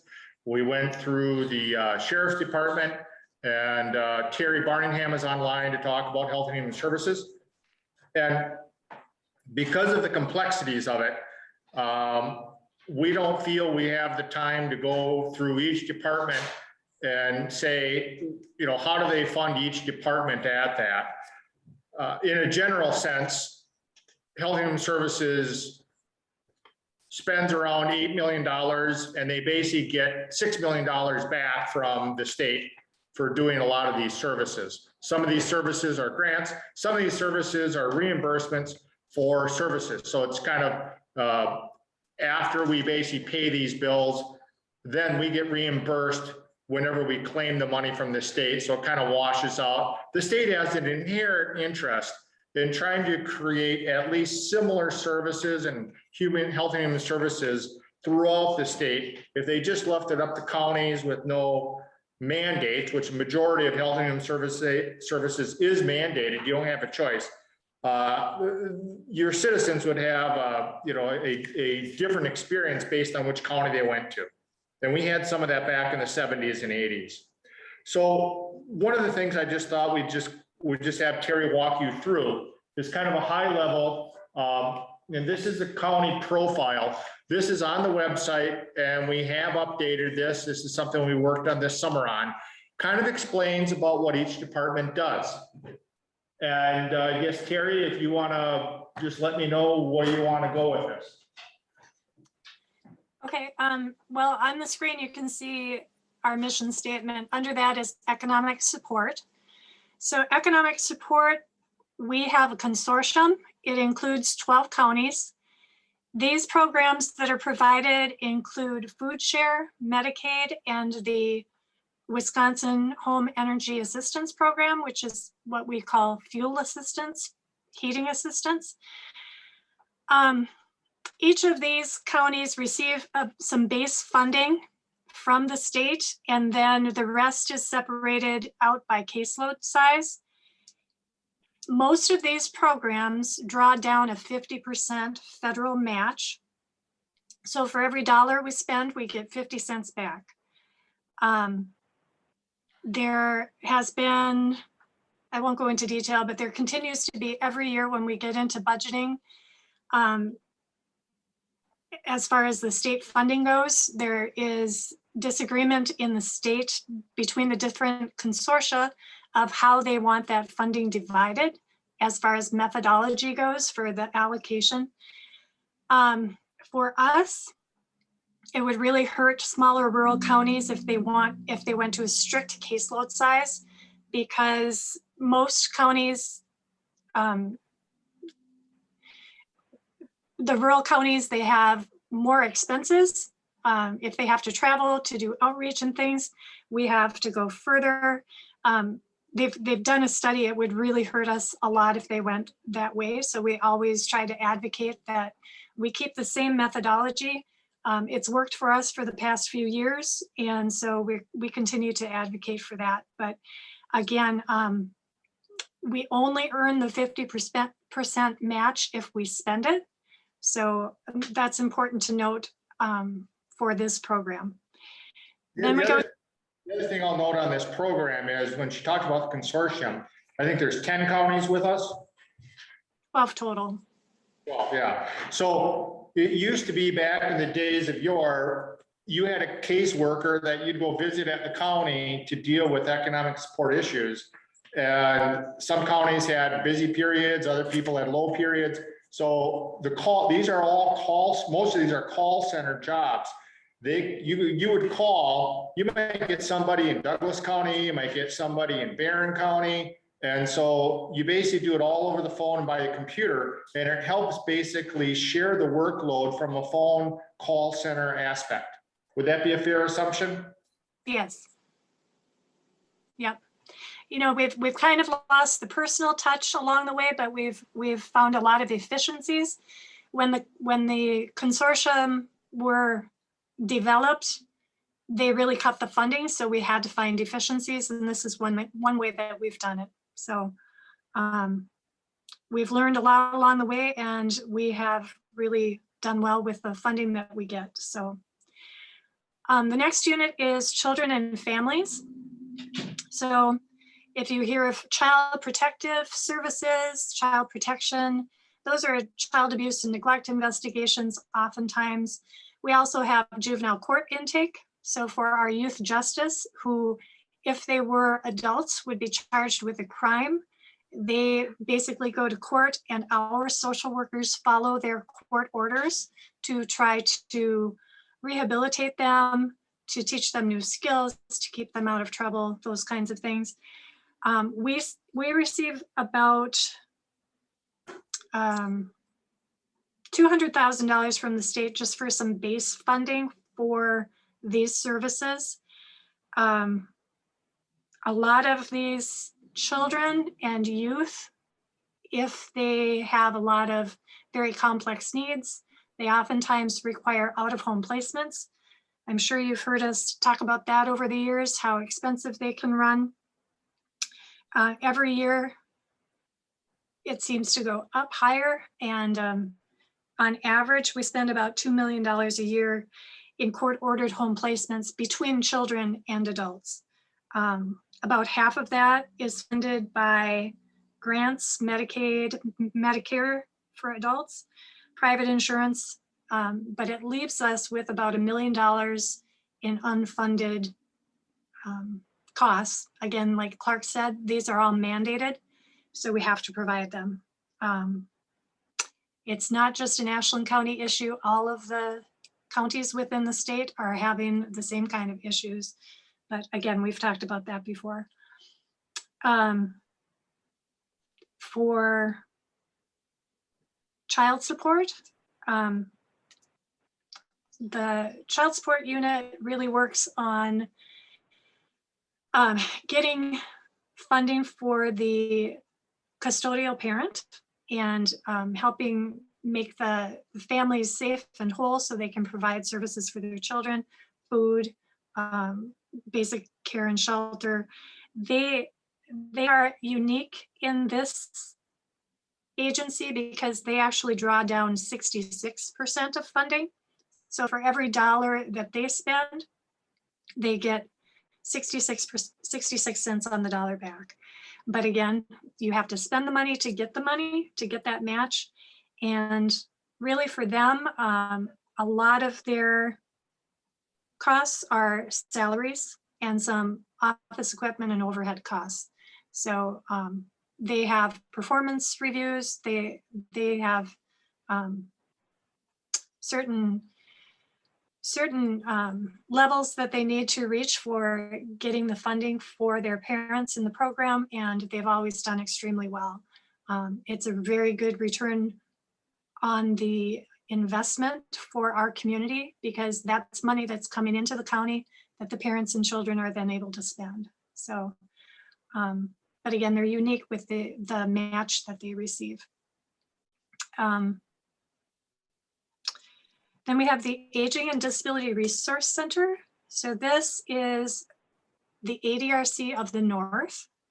We have a 5-county consortium with Ashland, Bayfield, Iron, and Price, and Sawyer, all working together as a region to provide information and referrals for people.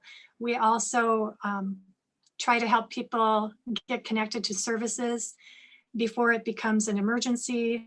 So connecting them with preventive services. They do mental health screens to check for any kind of memory loss. And then they make referrals for that. So there's prevention as part of this outreach to make sure people know where the services are. And then they also do what's called functional screens to see if people will qualify for public funding for different services that they need. So we always try to do least restrictive. So if we can catch somebody early on who has the need for supports to be able to keep them in their home and in their community, if they're functionally eligible, then these workers will do some education with family on what resources are out there, and they can choose a managed care organization, or they can do what's called self-directed supports and be able to stay in the community as long as possible. They also do outreach to the nursing homes to try to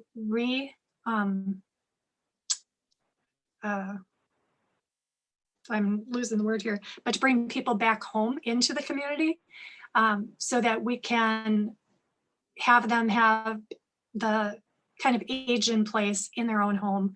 So they're in the least restricted setting and not in an institutional setting. For this, we get an allocation from the state of about 107,000. This has not gone up since the program started. They have been talking for years about the reallocation methodology because they have some ADRCs who were piloted And so they were called they were called Generation 1. And they got a lot of funding, a lot of discretion with how they spend their funding. They pay staff much higher salaries, benefits, just really the Cadillac model. Every subsequent generation has received less. So every year we try to advocate for some equity with that funding. And every year we run into the bigger counties tended to be the ones who got the funding first, and they don't want to lose the money. They don't want winners or losers. So we continue to be the loser in that, but we do a really good job with the funding that we get, and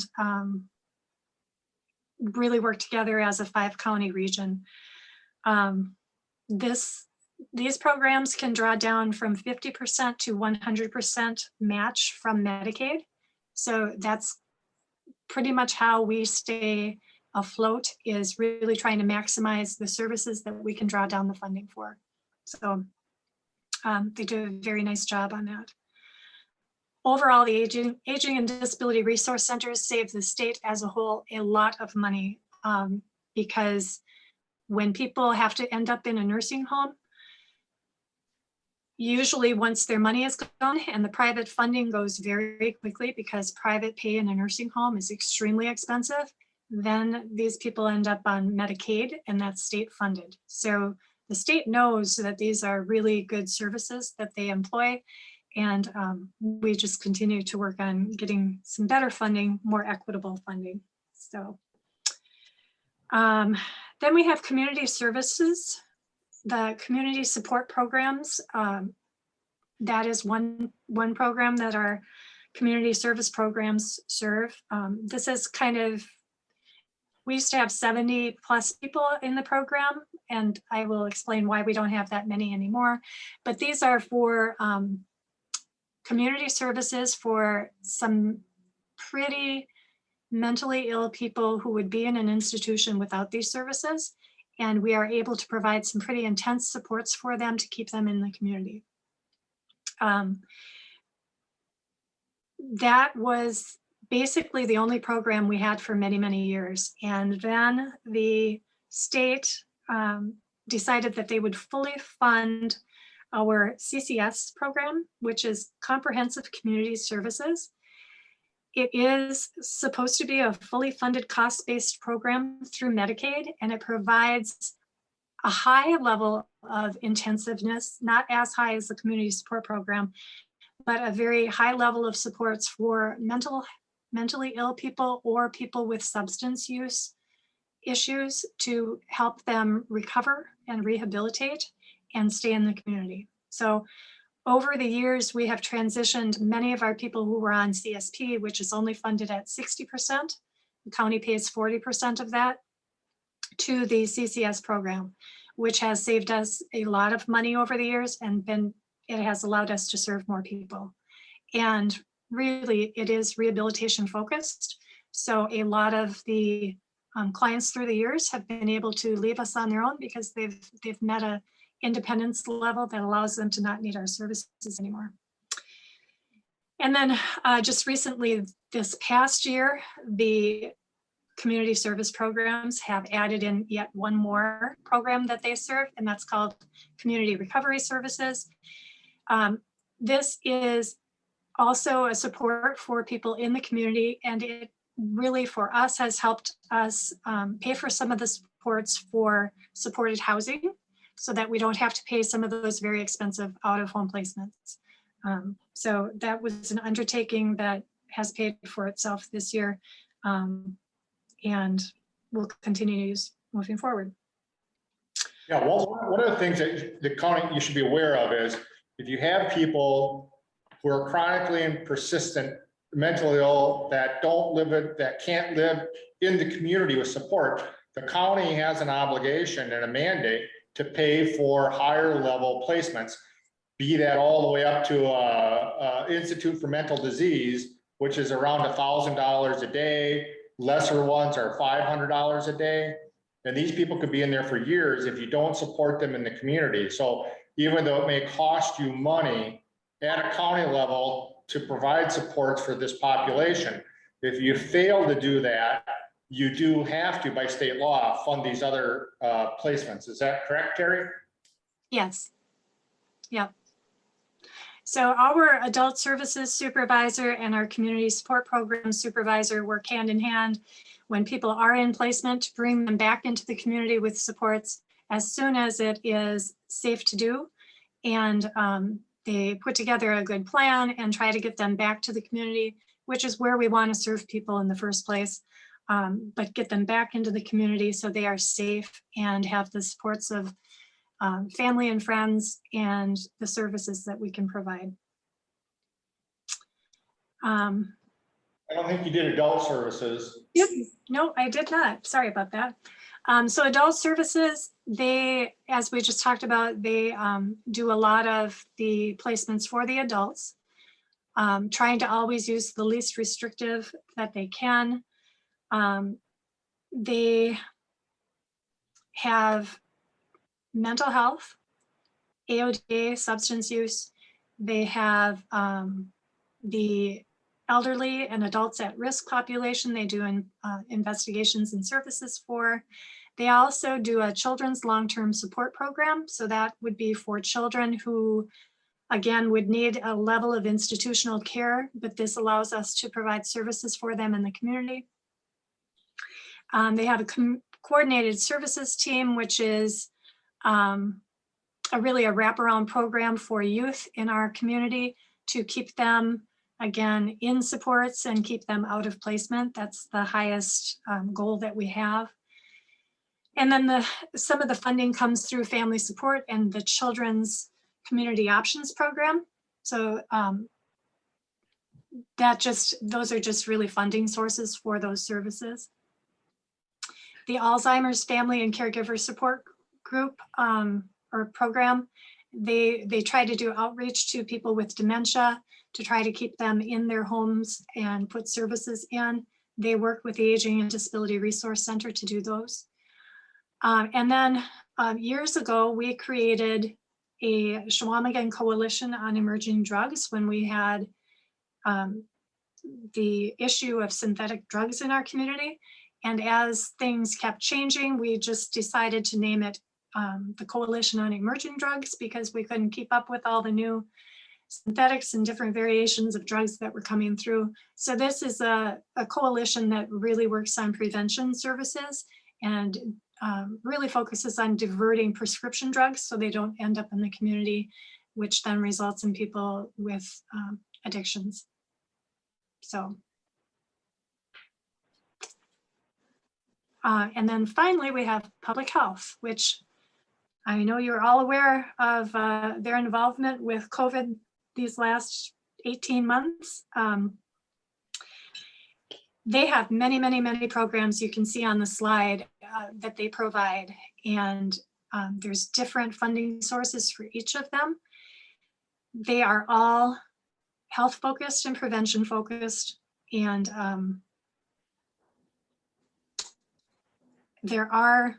most of the programs are mandated under statute.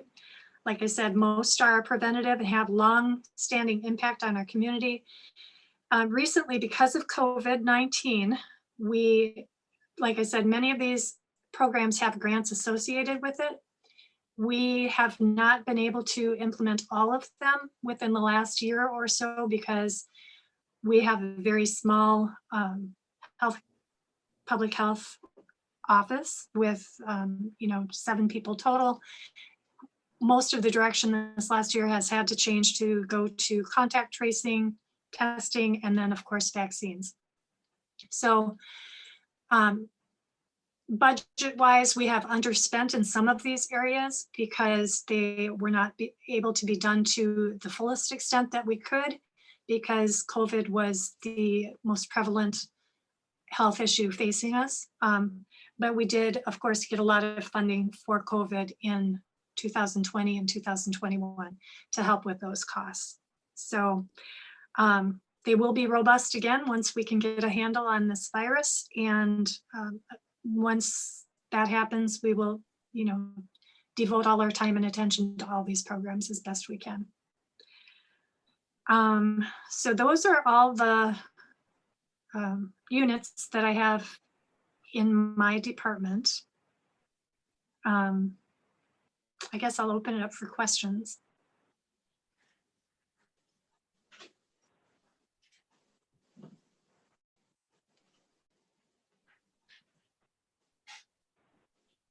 Anybody? No? Laura? Good? Thank you, Terry. Thank you.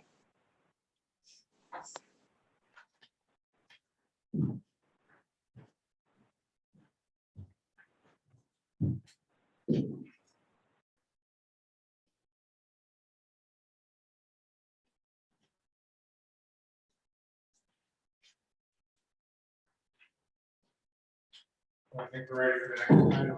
All right. Yep. All right.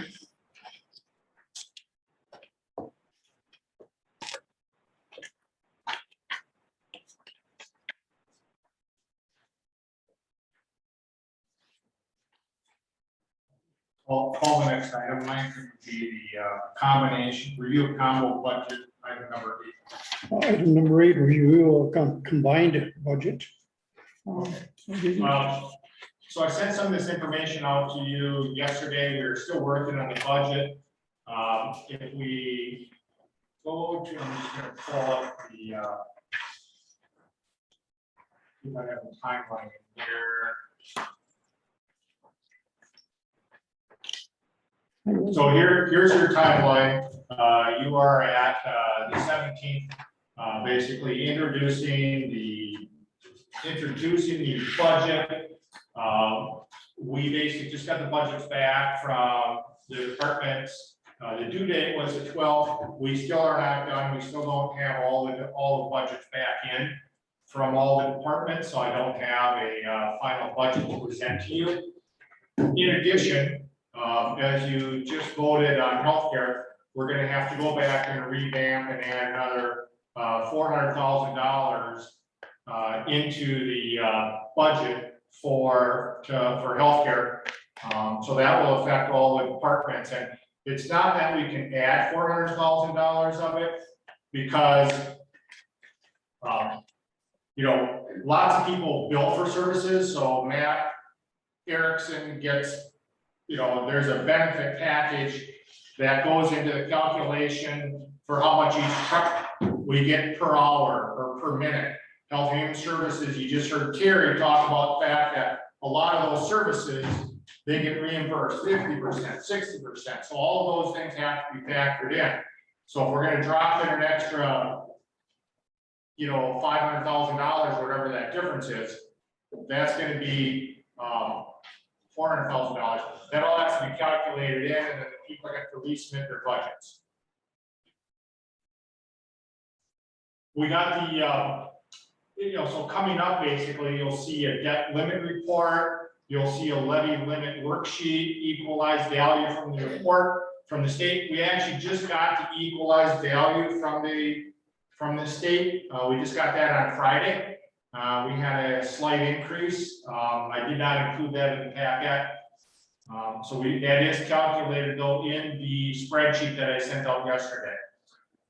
Insurance numbers, we'll have the drafts middle of September.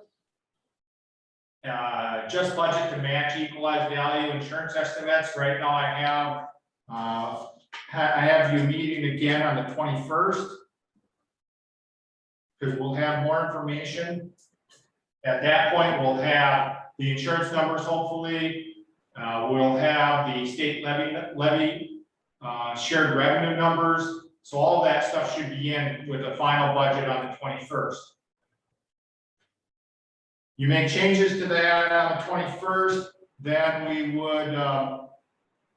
we basically would post that probably the week of the 28th, 29th of September. County board meets on the 5th of October because I want the county board to review the budget, before they get to the public hearing, so they have an opportunity to weigh in.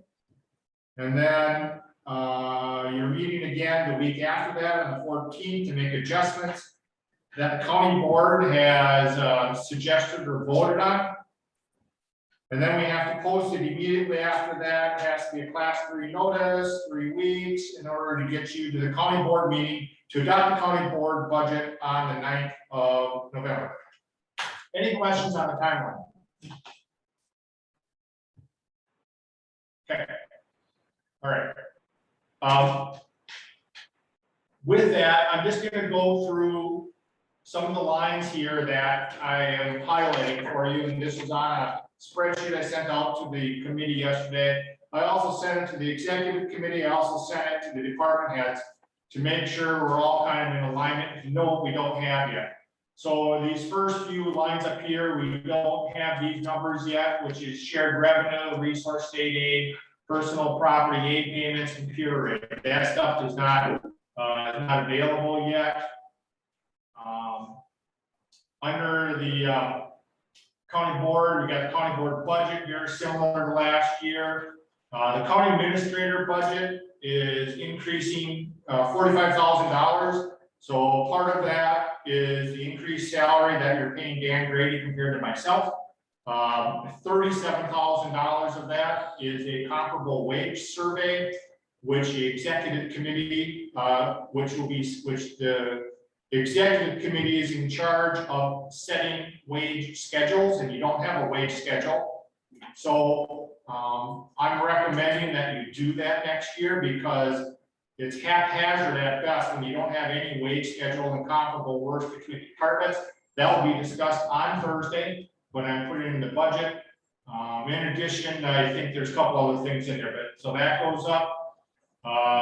We're budgeting per the fiscal consultants. We are budgeting slightly different for capital improvements. You'll see this on the highway department, but in the past, computer purchases, we basically, you can see the previous year was 254,000. This year it's 379,000. What we're doing is funding debt levy of $107,000. So in order to provide greater transparency of what departments are actually spending, we're trying to build in what we call basically revenue offsets from the debt levy for these purchases. So you can really see what is highway spending, what is the computer department spending. So that way it's a little more transparent, and that's what the fiscal consultants want us to do. I put in the fiscal modeling assistance ARPA, which is $25,000 expense, and then I'm using $25,000 worth of revenue from ARPA money to pay for that. Again, I'm just putting that in the budget so you see it. And then we have the debt levy here as revenue. Non-mandated expenses. So these are obviously your contributions that you don't have to make by state law. So the things highlighted in red: Office on Aging, Economic Development, Airport, BART. I'm basically funding with $203,000 from ARPA funds because they're clearly called out in the department, the Treasurer's Department, allowable uses without going through the lost revenue calculation. The other contributions are pretty much the same as they were last year, although I do see the fair, I didn't notice this, the fair is asking for $20,000 instead of $10,000. I didn't notice that before. The airport capital projects, again, they're funded by debt levy. So these are, as you're replacing, lights and other capital expenses at the airport, we're funding that through debt levy. So we don't have to use general levy dollars for that.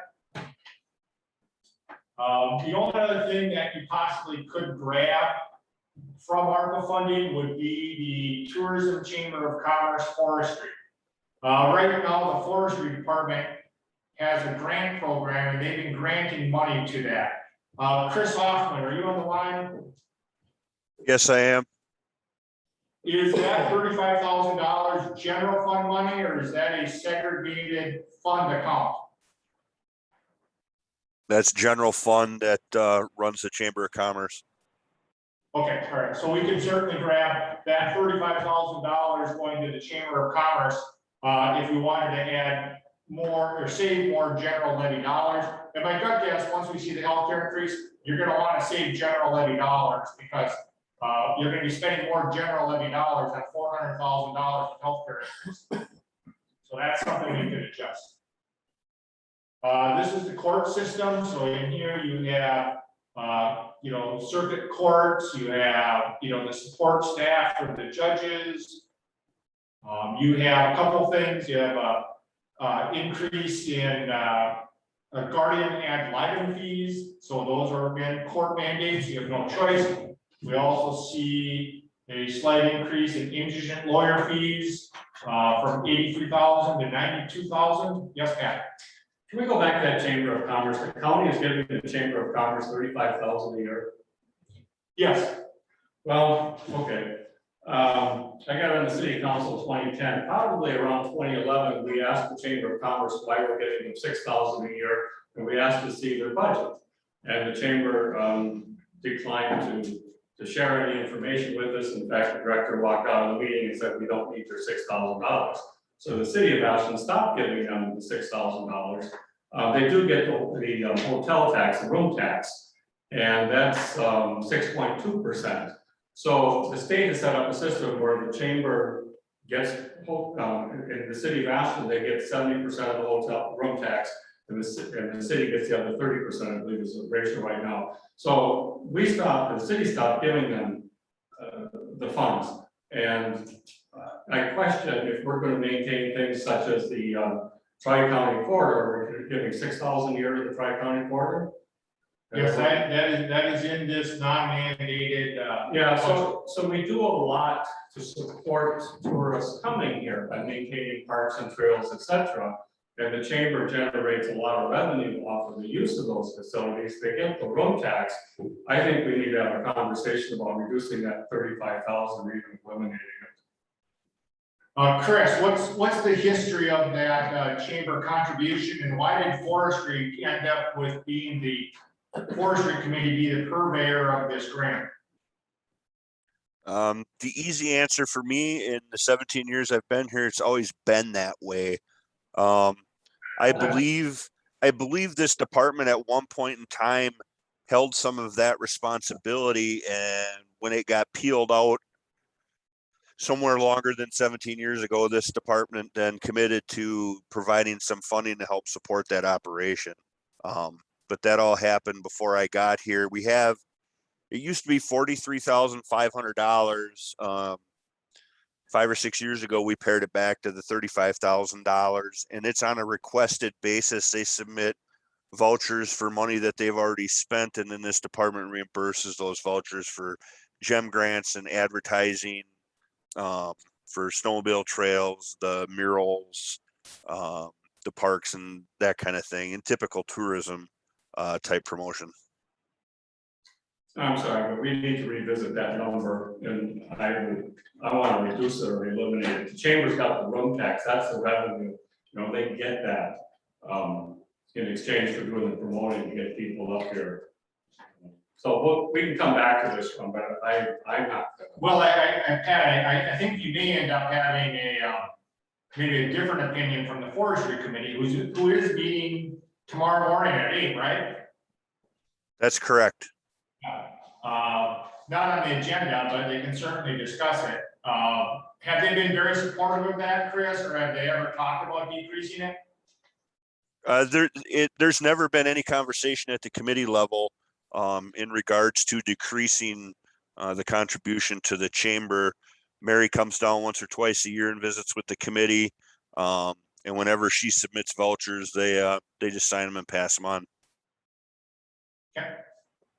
Ultimately, when the budget goes to the county board, it's coming from you, the finance committee. So even though you might have a difference of opinion with your two committees, the forestry department does not submit a budget to the county board. The finance committee supports a budget to the county board.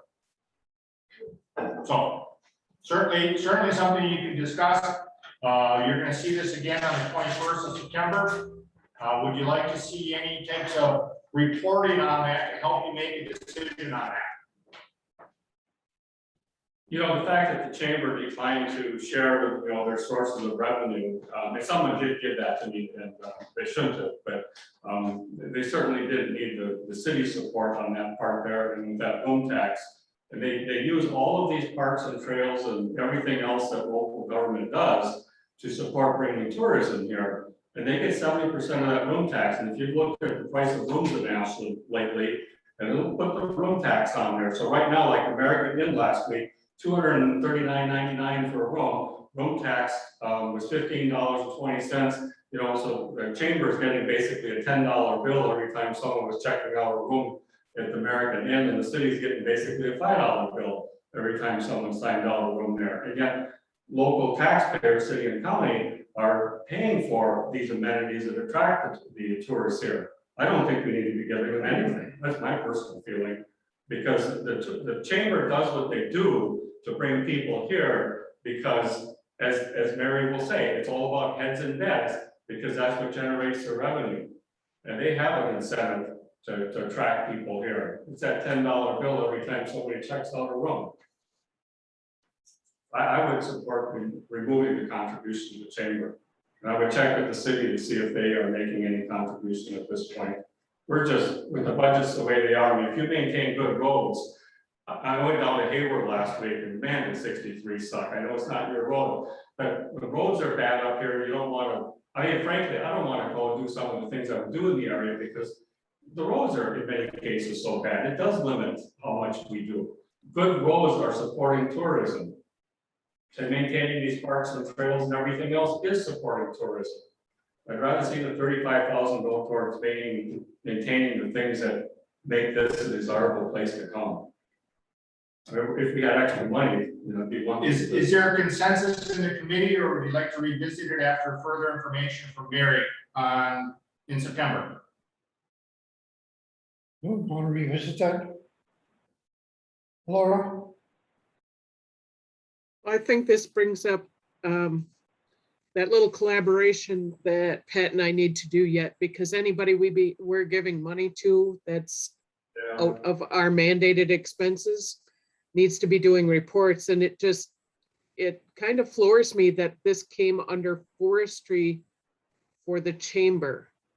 And Pat and I have talked about how the city dealt with the chamber and with the request, and that they just said they didn't want the money then. So I would really like a reporter of.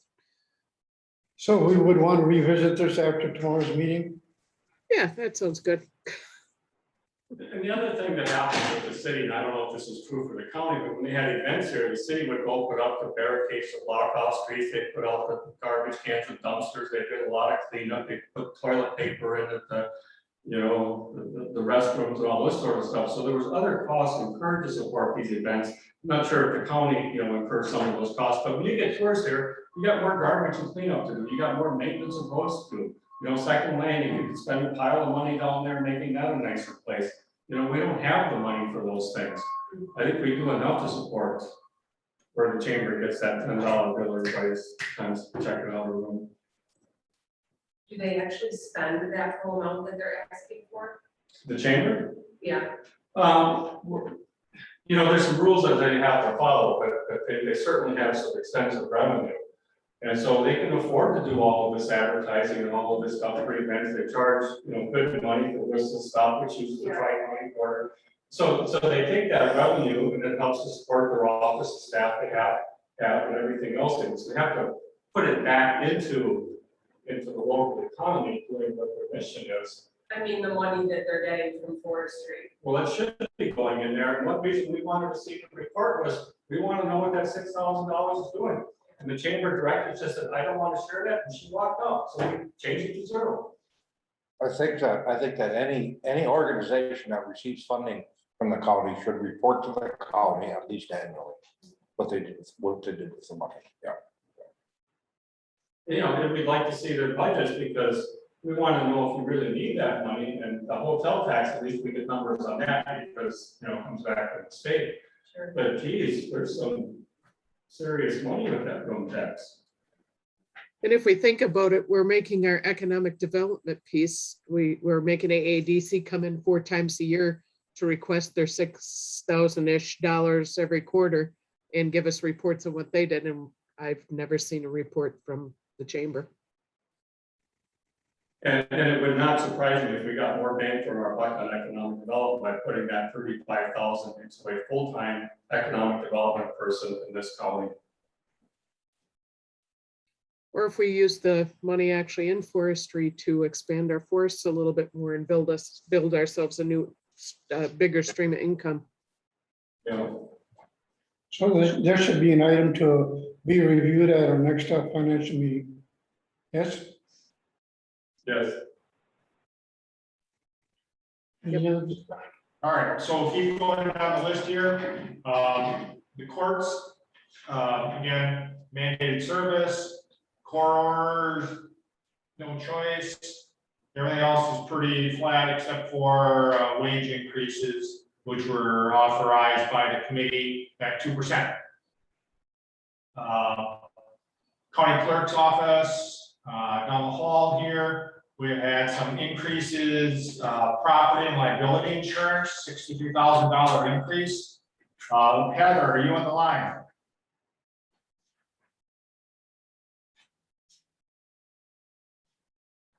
Sue, are you on the line? You want me to go? I'm just asking, yeah, I basically am asking if they've shopped around, if this is basically a firm quote, or we basically have, if they have any information on that. Yeah, just see if they have a second to weigh in on that. We'll come back to it if they want to come up here for a second. Same thing with worker comp. We've increased utilization in workers comp. It goes without saying, you're gonna see an increase. You're gonna see an increased cost for that.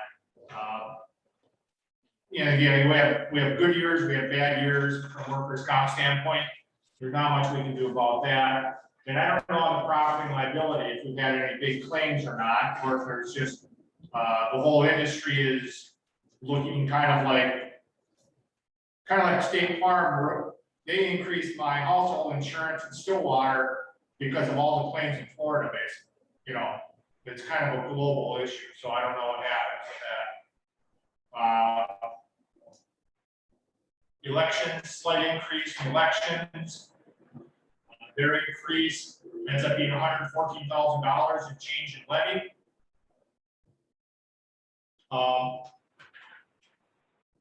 I'm going to pull up.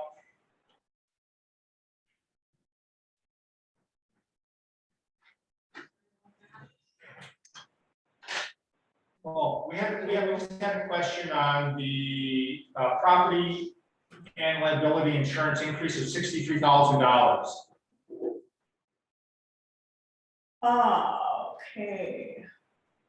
Was that a bid we got? Was that a quote? Did we go out to check out if somebody else would cover us? No, that would be right directly from EMC. That's probably what Dave gave Heather for an amount. Okay. I will check. She was out of the office, so. Okay, all right. Okay, that's something we can check on. There's a municipal corporation made up of Wisconsin counties called Wisconsin Counties Association, I think, or County Mutual, sorry. Wisconsin County Mutual. Yeah, so you guys used to be with County Mutual. Years ago. Yep, and they're made up of just counties. In fact, Ashland was a founding member of that association. Yes. And you dropped them for some reason. Yep. I think to go local. Okay. I think, because, and Dave probably at EMC gave us a good enough rate that we were able to switch, so, from County Neutral. Okay. So I will check on that increase. In fact, Dave was just in the office during it. Yeah, yeah, if we end up wanting to get a price from County Mutual, it's gonna be fairly involved or so. It's kind of like health insurance. You have to basically do all the claims, previous claims. You have to list what are we covering?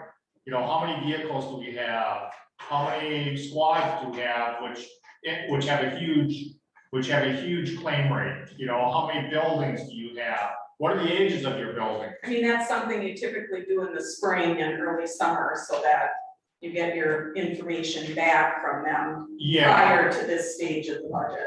So do you have any idea why it went up so much and or if we change our deductible, how much that would help? I will check on that right now. okay, thank you. I'm going to show you how we use the budget, just because I want you to see the improvements that we've made.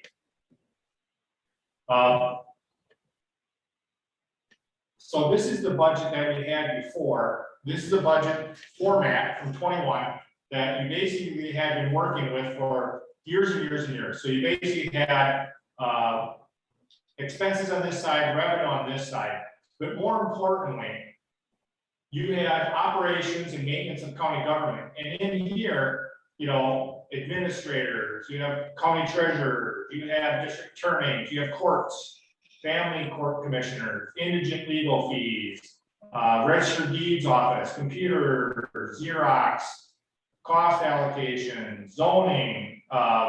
You know, we had all these things in here, which is, you know, honestly, very confusing for me. And I will say we made some mistakes because when we look at the next line item on the 22, we had conservation and development together. So you had land conservation grants, state aid forestries, forest programs, snowmobile, wildlife, all these things were rolled into one area. That's the reason we separated this out. And then basically, this is my new format, 21, expenses, revenue, levy, 22, expenses, revenue, levy, change in levy. Because I want you to see, you know, who cares if a department goes up $100,000 in expenses if they're generating $100,000 in revenue? It makes no difference to you.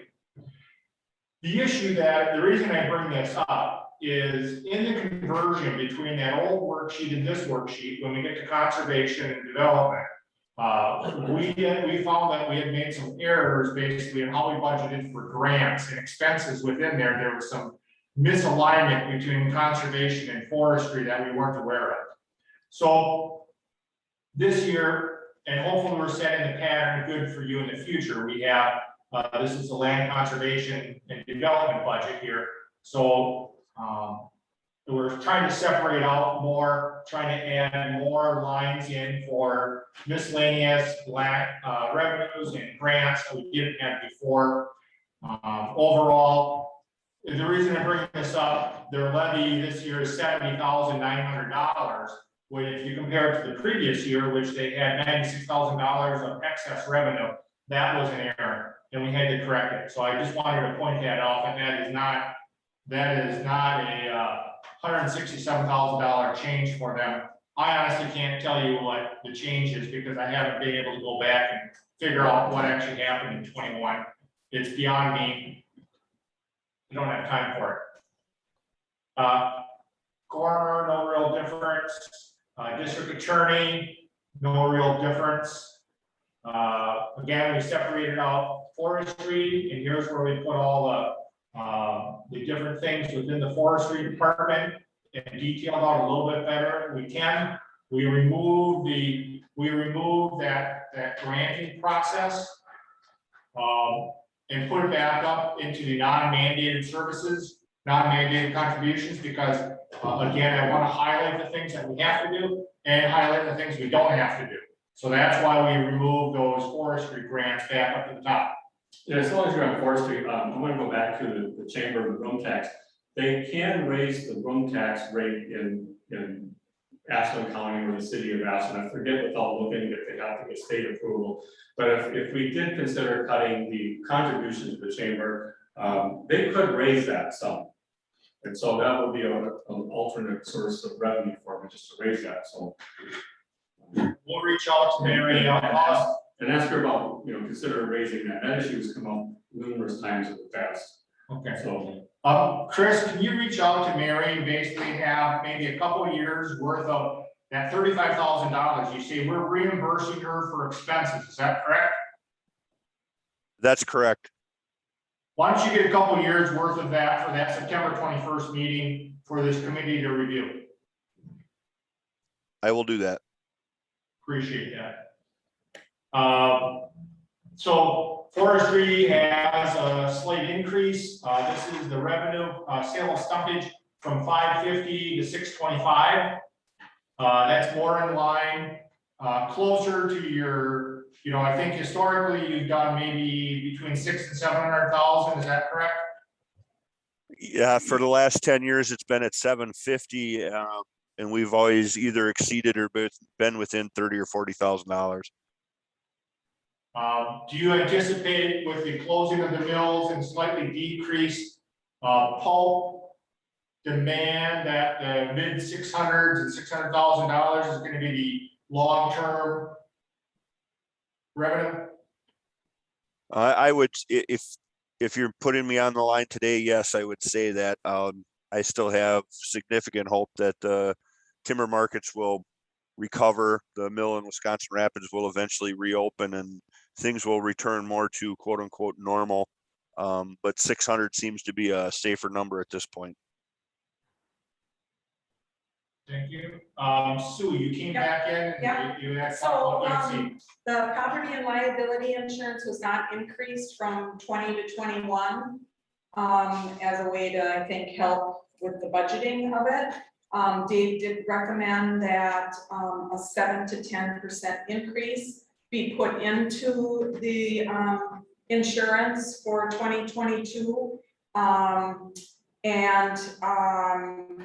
That's just kind of a typical amount to increase it. We don't get the actual premium amount until early to mid-December. So, that's kind of a guesstimate up to that point. So, and with the deductibles, that would be something that we'd have to talk to Dave about and see what kind of difference it would make in the premium overall by increasing deductibles on the vehicles and buildings and What is our deductible? $1,000.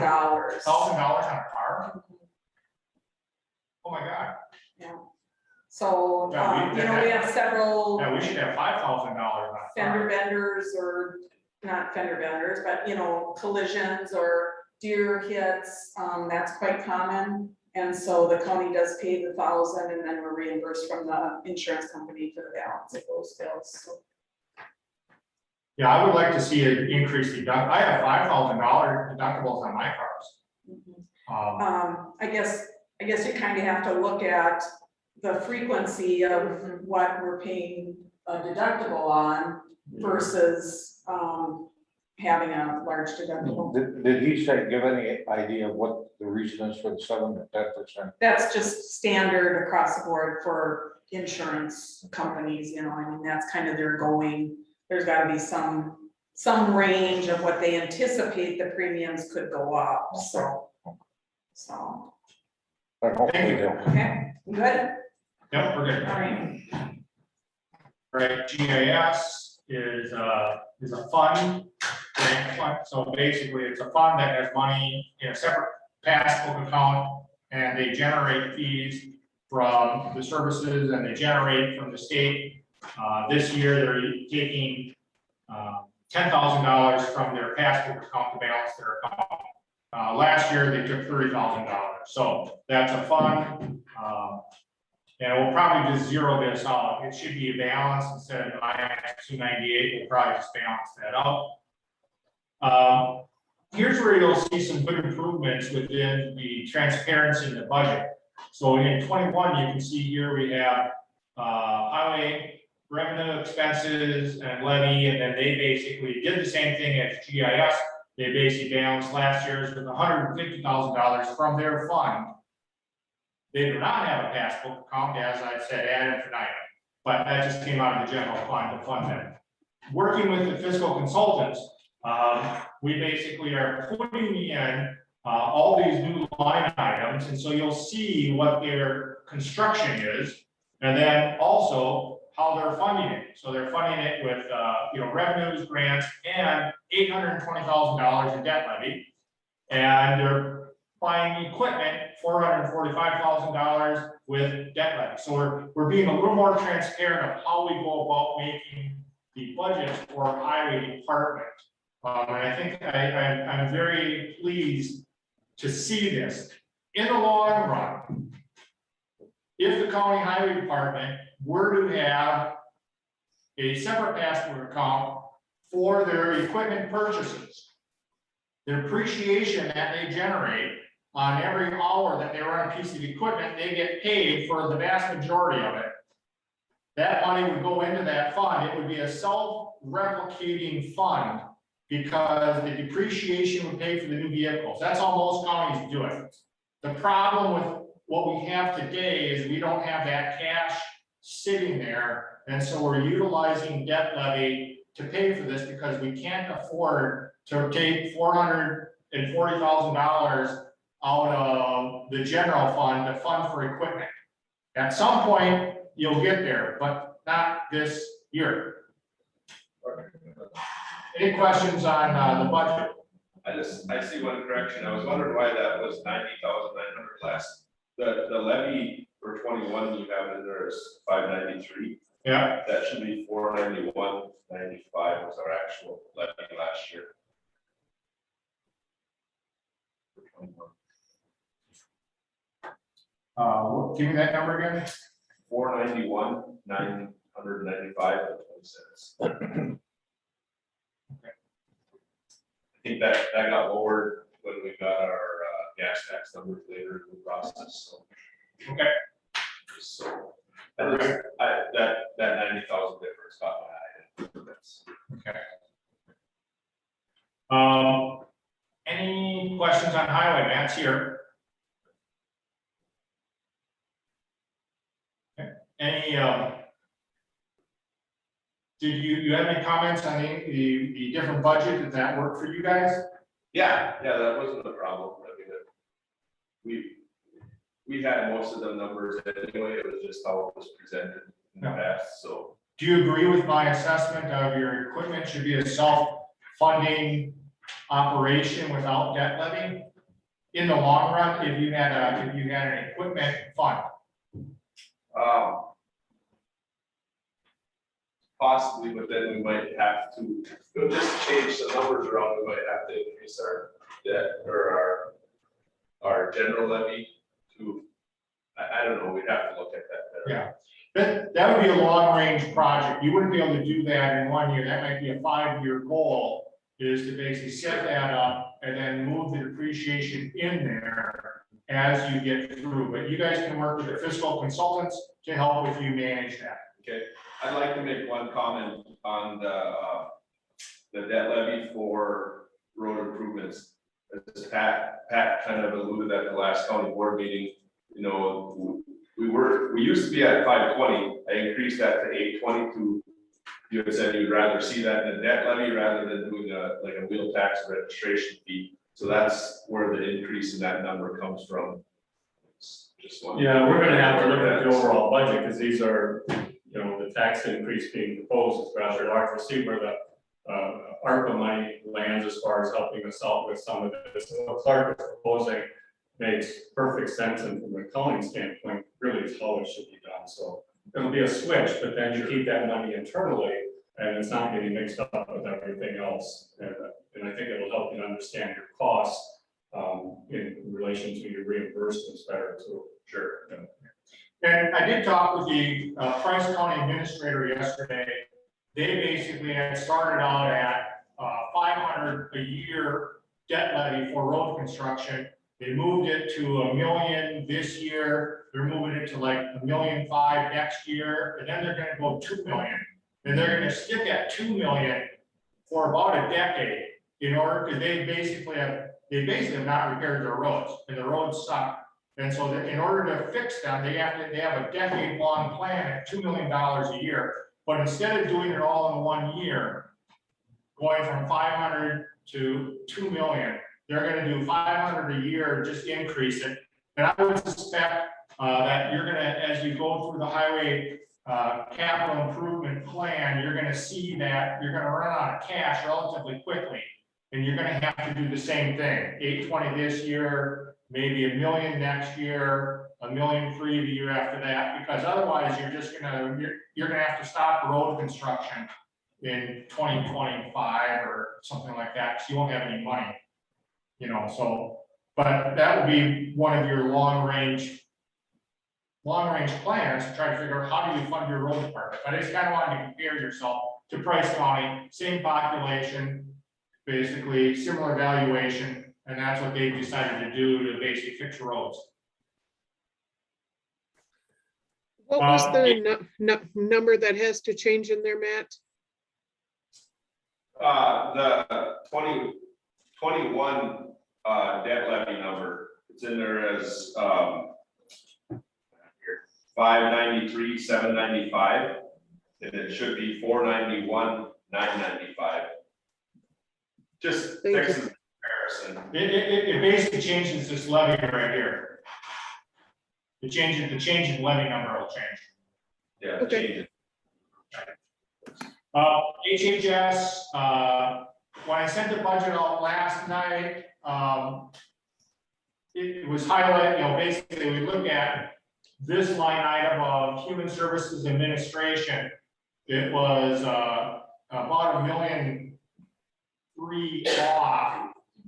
And so this one, I basically have fixed it. It's like 45000, somewhere in there. I'll get that number exactly.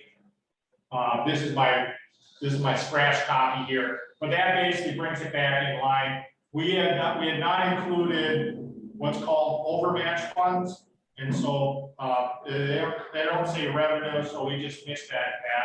They're basically about the same as they were last year. One car basically under debt levy for them also. And again, I have my goal for you is not to have people picking up children and other social service clients in private cars from an insurance standpoint. It's just a super risky thing to do. They have 2 cars right now, and they're managed by the highway department. Is that correct? That's correct. So we started this little mini fleet. So the highway department pays for maintenance and repairs and gas, and they just bill each department that uses those cars at Health and Human Services by the mile. And this should be a self-funded plan in the long run as you go through. There's just 2 cars in the fleet right now, but I would suspect you'll eventually get a little bit more as you go through this. Land description, no real changes there. The only thing that we basically have that's interesting. So last year we budgeted $15,000 for profit from tax deed sales, and we've had $450,000 of sales so far this year. I don't anticipate that next year. We've sold our big kahuna. So that's something that is money that just went back into the general fund. And we'll hopefully, you can think of it as that money paying for the healthcare loan, basically, more or less. So, Carrie Barningham, raise your hand. Yeah, I just wanted to point out, because I was assuming maybe somebody saw it, but for economic support, where you see the change in levy for 116,000, that overmatch was missing also. So it's actually a decrease in levy once you put the overmatch in. Okay. All right, we'll get that adjusted too. Thank you. Economic support. Can I go back to the highway fund a moment, or the highway? So that highway fund that you're proposing to set up, we contain, perhaps among other things, reimbursements that you get from the state for doing roads for them. And there's no timeline on when you would need to use that money, right? So if you set that up, and I'm thinking about the debt levy for equipment, when we buy equipment on the debt levy, we have to expend that money in that year, correct? It's best practices to spend it or obligate it. Okay, so we either spend it, and if we obligate it, can we keep that money beyond a year if we fund it with debt levy? Or are we supposed to spend it in that coming year?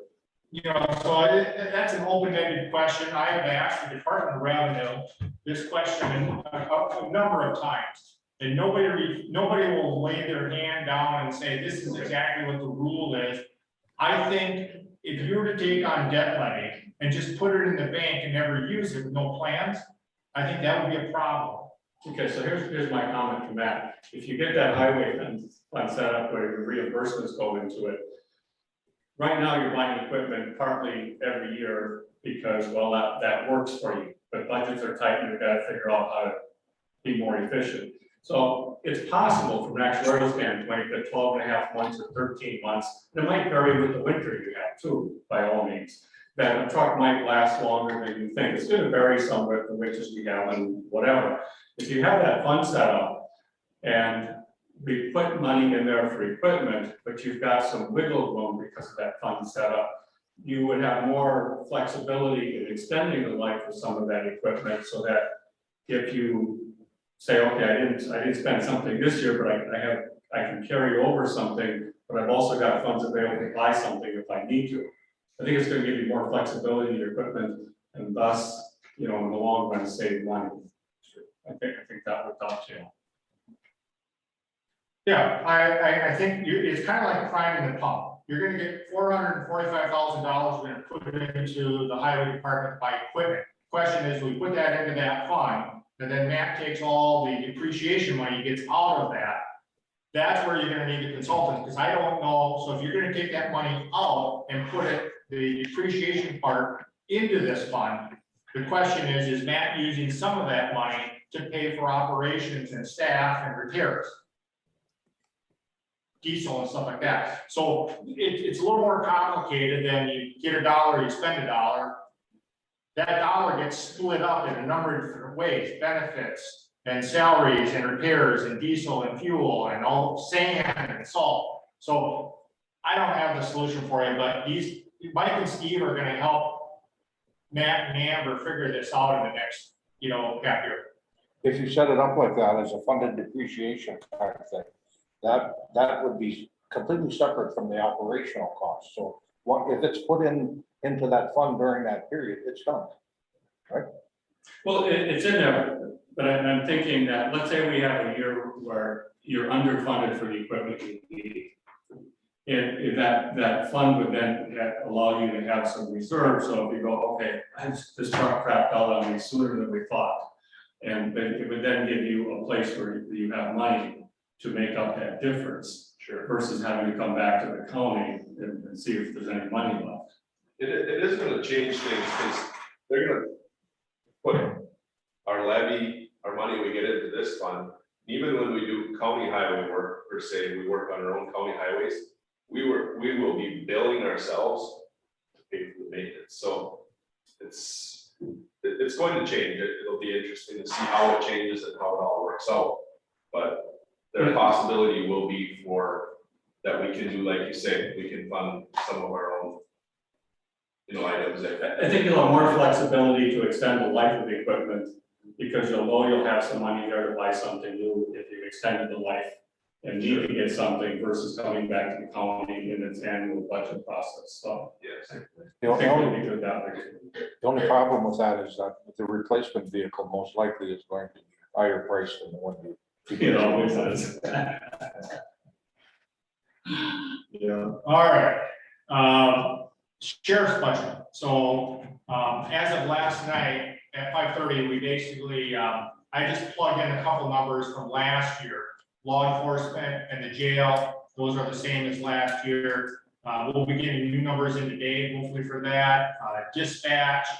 We also have the recreational officers not in there. And then the Bad River Patrol. We basically have 3 or 4 officers that patrol Bad River. Bad River pays us X amount of dollars per year, and that's supposed to be a wash. If they give us $350,000, we're supposed to give them $350,000 of service. And so that's not done yet. I wanted to touch on the aids to counties with Indian reservations. I don't know if that's a revenue or expense. Nick, are you on the line? Yeah, I am. So what's the aids? Because last year we had aids to counties with Indian reservations of spending 110 and getting in 47,000.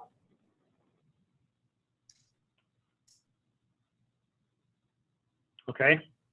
What is aids to counties with Indian reservations, I guess, is a more appropriate question. I can't hardly hear what you're saying, Clark, but the aid to counties with the Indian reservation is money that comes in from the state to help us to offset the cost of patrolling and investigations on tribal lands. That money changes every year. We don't know what the amount's going to be for 2022. We'll find that out in November. Okay, thank you. Yes.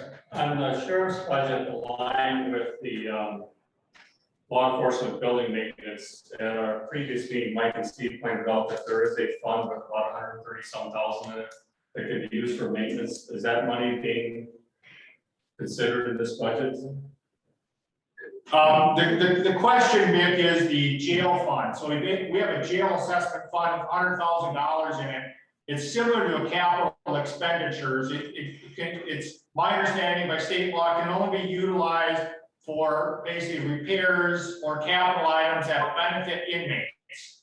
And the question is, are we budgeting any repairs that we can take and put into the jail assessment fee?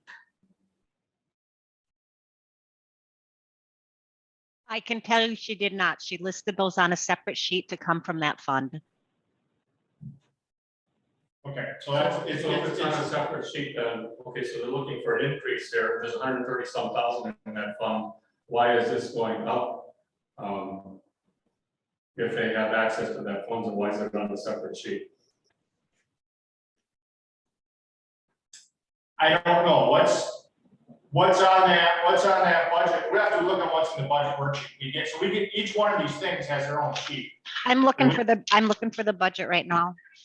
Okay. I would assume that, okay, and Mike and Steve have said it's been like 3 years or something since funds were used from there. Yeah, I mean, one of the last things we really repaired, we spent $50,000, I think, a number of years ago, a few years ago, just to repair retile showers or something like that. So it's not something that I'm going to be able to utilize for toilet paper. You want to be able to save money in there for, let's say let's say the stove goes out in the, in the jail. You gotta make sure you have cash on hand to pay for that kind of stuff.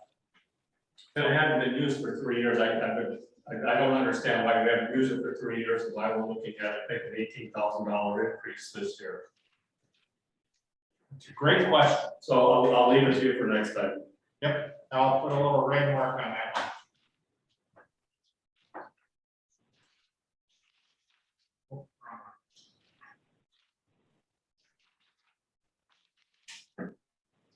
All right, any questions on the sheriff's department?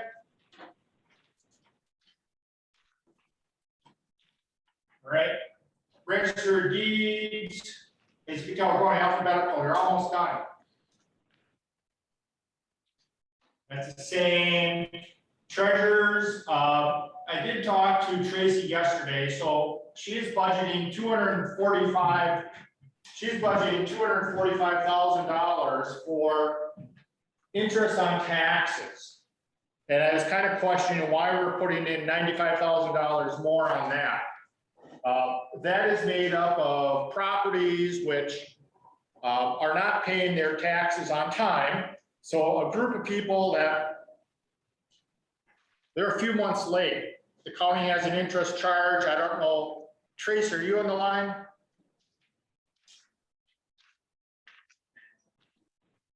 I know it used to be 18%. I don't know what it is now. Anyway, people pay interest on the taxes that they pay late. In addition, this is interest on taxes that people never pay their taxes. So in this case, a lot of that $245,000 is property from the Sanborn tax case. These 850 properties that aren't paying taxes that we're making the settlement payments for. So in one aspect, you have to budget it this way because that's how you accrue that interest on those taxes, because that's state law. On the other hand, it's not cash. So when you think about that when you think about how much cash are we bringing in, that's not coming. Maybe it might be 100,000, I don't know. maybe 125,000. I don't have any idea what it is. We've not broken that out. That's like I say, it's hundreds and hundreds of properties we have to figure out. So I just wanted to highlight, that's why that has increased $95,000. But from a cash standpoint, I guess, who knows?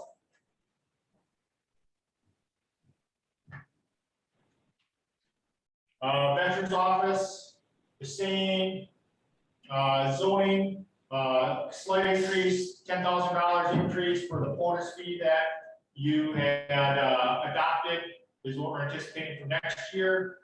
And so when we're going through this, we haven't finished the budget, but we're accounting for things differently. So you can see on the expenses from last year of 21 million, this year 25 million. Part of that is we're accounting for our purchases on our debt levy. So we're basically putting that in the budget instead of just leaving it on a separate budget. So that's why you're seeing that increase. When you see the revenue, you see the same thing, 12 million, 17 million, because we're accounting for how we bring in money and how we spend money. So those increases are natural. In the end, your levy right now is pretty much the same, 6.4 versus 6.6. That's because I'm using $350,000 or no, $200,000 of ARPA money on that thing to pay for the non-mandated expenses, in addition to some other capital expenditures that may have been operational before. We're still waiting for the Sheriff's Department. I'm assuming the Sheriff's Department will have an increase over last year because that's what life is. And so that will eat up some of this. Right now, we're basically $253,000 to the good, using the ARPA money to backfill $200,000. So pretty much it's almost balanced except for the ARPA money. We have to create room for a $400,000 increase in healthcare. So that's why we're going through this exercise to get to this point. The debt levy is at a little over 2 million.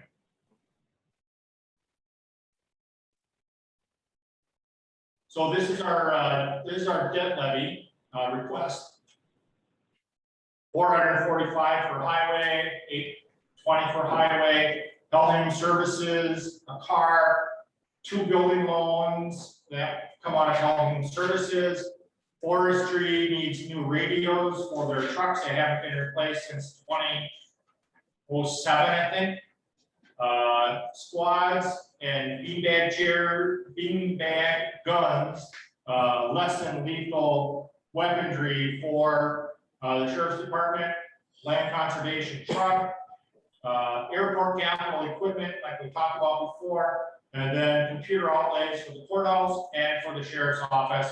And I end up, and then the $286,000 line of credit loan that I got inherited when I got here, and I converted that to an 8-year note in order to not have to pay it off all at once. It's at current balance is about $1.7 million.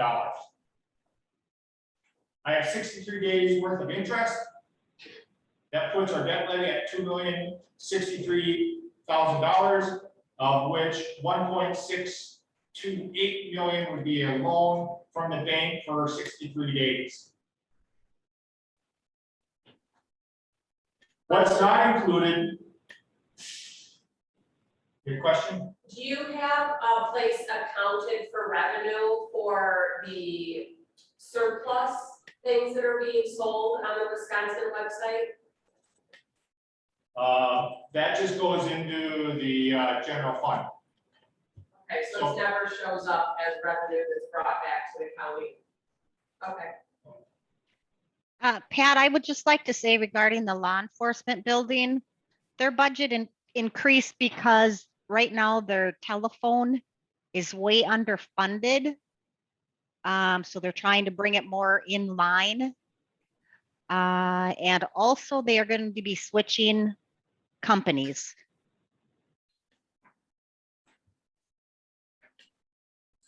So on the allowable uses for that money in that jail fund, you'd have to look into it to see if any of that could be used for anything in that line item on law enforcement building maintenance. Those would not be allowed out of that jail assessment. But if there's anything else that might be allowable, that's, it could be used for, because we haven't used it for 3 years. Right, but there, she does not have any capital outlay in that budget, or there is none in that budget. They pulled that out separate. So when they were here last month, they had a list of things that needed repair. If we have money for it, are we going to use any of that for repairs? That would be a question for the sheriff's department. They said they had some things that needed fixing and we have some money in it. She does have that on the jail side. Repairs in the kitchen and cracked walls. Those are all listed on the jail budget, but they're not included in the bottom dollar. She has a separate list submitted for that to come out of those funds. What will they be out of those jail funds? I'm sorry, I did not catch that. So there's a fund that can be used for jail maintenance and repairs. Is that going to be funded out of that one or out of the general levy or debt levy? The repairs she has will come out of the jail assessment fund. All right. Okay. So there's a couple things. There's been some, these budgets are built with 2% increase. Yeah, I want to go back to line 309 in the budget before you move on.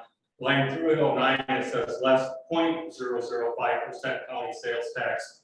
I've mentioned this before, 0.5% is either 0.5% or you could put it to 0.5%. But there should not be the 2 zeros between the decimal point and the 5. It is corrected on the one that is published. Clark just has not changed it on his draft worksheet. So, yeah, we could. Question, is there a way to break out land conservation from development in the budget? What do you mean? Well, I mean, they're two separate departments. Yeah. So I don't understand why it's all combined, and the numbers that I've come up with the last few years are very different than the numbers that I see up there. So I mean, the money that comes in to development, I don't even know who development is. But there's grants there that I never managed for expenses and revenues, and then land conservation department has its own budget that gets approved that is managed by me, and it has grants and expenses and revenues that are tied to it. Well, I would equate it to health and human services. You basically have health and human services, you have all these different departments you can see. So that's all under HHS. But they break it down by department. But is one person managing health and human services Yes, budget? Okay. yeah, one person. Land conservation and development, there's stuff listed under there that I have no idea what it is. For example, let's see, go down, if you can go down a little more. Okay, never mind, I stand corrected. There used to be some lines in there that were related to like a DNR ELF station, some other things that were not related to land conservation, but I don't see those in there anymore. I saw those listed last year. That's why we're changing it up and trying to improve our systems to try to get more alignment with, you know, you manage this. I guess the question is conservation and development. What is development? I mean, I think that was when you basically were under forestry and land conservation and economic development and tourism. Can I take the word out development? I think that's why I'm confused. Yeah. Yeah, it's just land conservation. Yeah, that would help you too. Got it. Conservation. Would you like to be land conservation or conservation? Land conservation. All right, now we're going to redo the whole sheet because we're gonna have to re-alphabetize it. Which is a lot of water. Yeah. Land and water. That's the name of the department, yeah, What about land and water conservation? yeah. That would be it. We're gonna do water conservation, because she does so much with. Whatever you want, you know, if you're happy, I'm happy. Water, we're up north. Land and water conservation, there you go. All right. I will make a note to switch that, or you can switch that on our sheet. Exactly. So one of the issues that you're gonna find is you guys don't have a wage scale. And this is where it gets confusing between county departments. The executive committee is going to be looking at developing a wage scale on Thursday. And it should be $37,000 is what I'm putting in the budget for this. There's a write-up. It's an executive committee issue. But I want to address this is, like, this is Bayfield County's, this is online, packet for Thursday. So you can see you have all these different groupings. So child support director, emergency management director, veteran service officer, maintenance supervisor, criminal justice coordinator, tourism director. They're all on one line and you have this steps.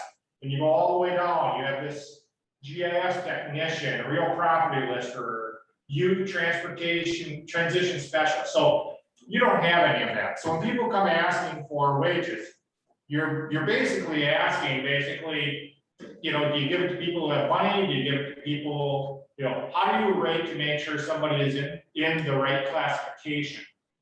Lori basically has collected these departments requesting additional wages, which would be, have to be built into the budget, so increase into the budget. So you have, and I did send this out to you yesterday on email. Child support is requesting 2 workers get $1 an hour each. Land description is asking for a person who is shared between 3 different departments. This person is shared between land description, land records, and the deeds, 34 cents an hour for a total of $214. Clerk of courts, one person, $5,000 increase is what she wants. That's an elected position. I haven't looked in this. I don't believe you have the opportunity to increase the elected person's salary. It's set every 4 years. I don't believe you can change it. No, it can only go into effect after the election following the change. Yeah. When is the election? If it's, I don't know when that person's up again, but it couldn't go into effect till after the next election for that position. Don't we have an election in 22? Whether that person's up or not, I don't know. Yeah, okay. But, All right, anyway, so they're asking for $5,000 for their zoning. In the past, zoning, when Jeff was here and he hired Josh, he had made an agreement with Josh that Josh would get to drive the county pickup truck for personal reasons, because Jeff didn't want to pay him more money. And I did not want people driving county vehicles for personal reasons.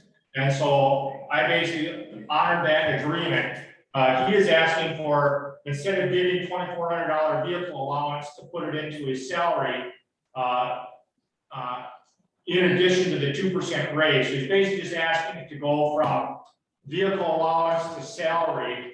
And I think that has to do with only Social Security's paid a vehicle allowance. If it's rolled in his regular salary, we'd also have to pay retirement on it. So that's a request. County clerk, 1 person for an increase. I don't see the per hour cost, but that's a total cost of $1,800. IT has 1 position which they haven't filled since October of 20. They're asking. They want to keep it in that budget.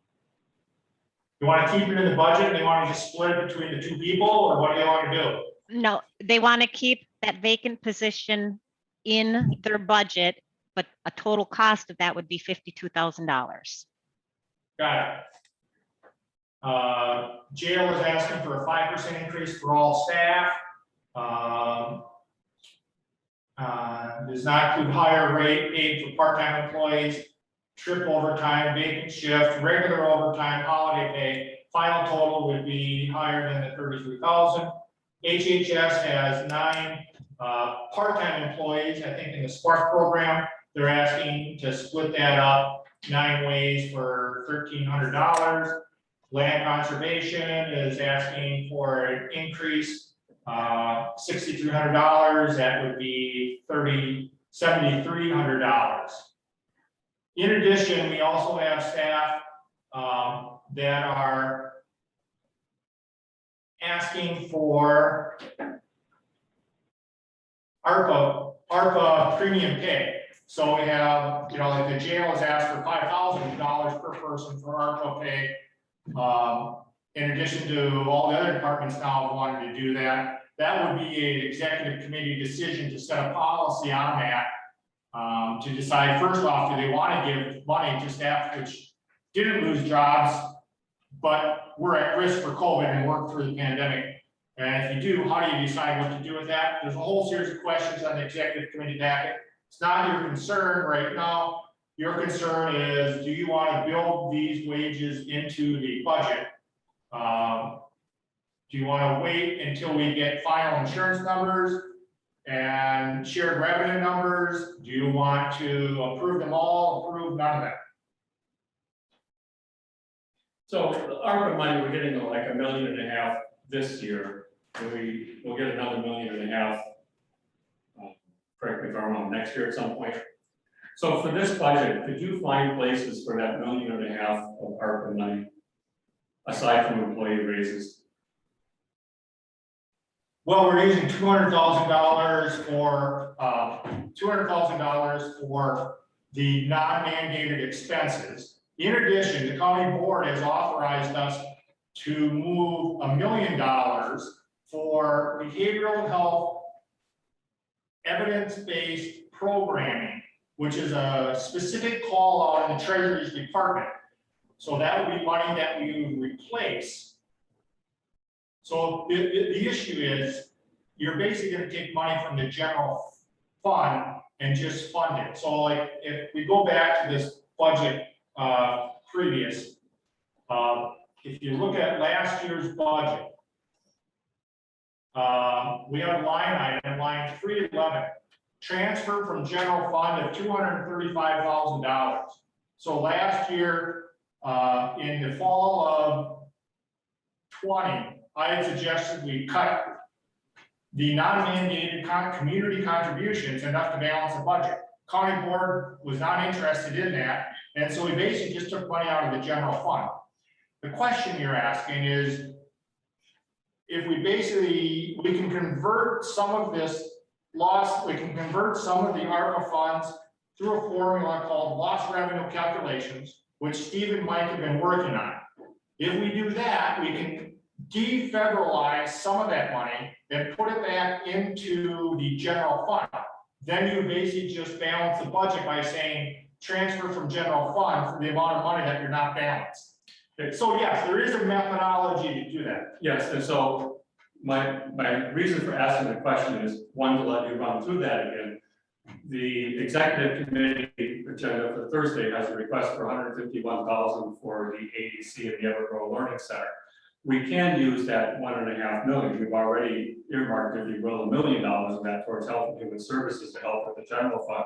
If we look at the numbers in the draft budget presented, we have a rather large increase in our tax bills if all of that stands is. And so if we're going to fund all or a good chunk of what's in that budget, we're going to need to use the ARPA funds to the extent that we can for the county for various purposes. And if there is some money left that can be used to increase salaries, wages for employees, we're going to be able to do some of that too. And we've got that 2% built in, and then there's a request for more beyond that. So as you folks on the executive committee head into Thursday with that discussion, keep in mind how big this budget increase is going to be on tax bills. Plus, we're trying to give employees raises, so you guys are going to have an interesting discussion Thursday. So that ARPA money, we can make use of it for everything in the county. And if we use it for something else, this budget is gonna get, harder to pass because of the size of the increase. Yeah, I guess part of it is a philosophical decision. Do you want to build a budget that is only sustainable with ARPA funds? But we're using the ARPA funds, we can use the ARPA funds now to help us get through a budget with some substantial increases. So if we want more money for roads, and yes, we can certainly use that. All I'm saying is when we come Thursday with that request, keep in mind that if we're gonna pass this budget or anything close to it, we should use the ARPA funds. If we don't fully utilize the ARPA funds for county purposes, whether for things that you mentioned, then it just makes it that much harder to fund the things in this budget, but also to compensate employees more than their current compensation. I'm just looking forward to that discussion Thursday, and because we need every cent that we can keep for the county purposes. Any other questions on the budget? You'll be seeing this again on the 21st.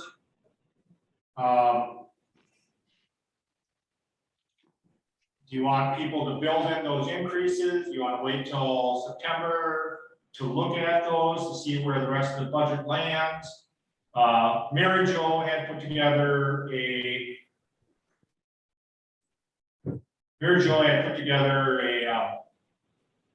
comparison for other people in her field, in her position, to get to an average. And this is what your wage comparable work study would do for all 200 of you. We can't have individual employees, in my opinion, you can't have individual employees doing their own wage surveys and then coming individually to this committee to say, I'm worth more. I don't know how you support that and how you're gonna end up with 200 separate wage surveys. But I'll be the first to admit, Mary Jo's a rock star. She does a great job. Matt does a great job. We have everybody does a great job, but everybody here is underpaid when you do the comparable work studies. So it's up, I don't know. I know it's a hard message. Ultimately, it's not gonna be my decision. It's gonna be your decision, finance committee, to do this. Do you want to basically, pay the people that have these increases? Yes. Can I speak? Am I allowed to speak? It's up to the chairperson. Oh, good. That's a copy of, did they get this letter that I wrote? The finance letter? I don't know if they got the letter. I gave them basically, So I did prepare a letter for the finance committee. I don't know if you got that or not, but I just passed it out, and for those of you that are on the phone, I can email you a copy. Since I began in 2018, so I'm reading the bullets that are on this sheet. I've worked substantially to generate money for the county, and our revenue has increased from $275,955 in 2018 to what is proposed next year of $718,665. That's a 38% increase. That's generating substantial revenue that comes directly to the county, either to landowners or to contractors. So for every dollar that we're spending of county money, we're capturing $9 in outside funds right now. And as Clark mentioned, I did look around at the 10 counties surrounding Ashland just to see what their average county conservation wage is. That's listed on the bottom of this sheet. There are a couple counties that make lower wages than what we do.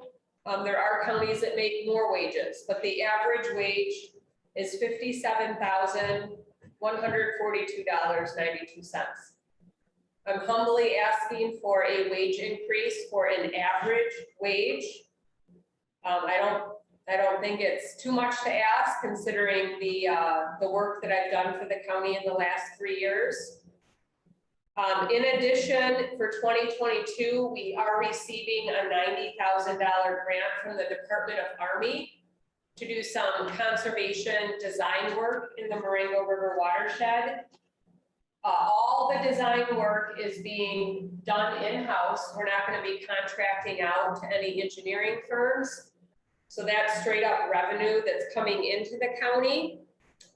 And we will see a levy decrease in 2022 because of some of these grant funds. I'm reluctant to decrease our levy too much because once these grants go away in the future, we still will need to sustain the department. In addition, this position is 100% reimbursed from the Department of Agriculture, Trade and Consumer Protection. And in addition, in 22, we are receiving an increase in $24,000 from DACAP for additional staffing revenue. So this wage increase would actually not cost the county $1. You're seeing a decrease in the overall levy for next year, and it's based on an average wage in the surrounding areas. So those are my only comments. So because it's funded 100%, and we have other departments that are funded 100%, if you were to give Mary Jo a bonus this year of $6,500, the 2022 budget would be totally funded. Is that correct? The 2022 budget is already totally funded with what I proposed, including the wage increase, because of the grants that we have coming next year. If we do a bonus this year, then first of all, I don't have that budgeted, so that would have to come from somewhere. But based on the grants we have coming in for 2022, this increase is already included into that with a levy decrease.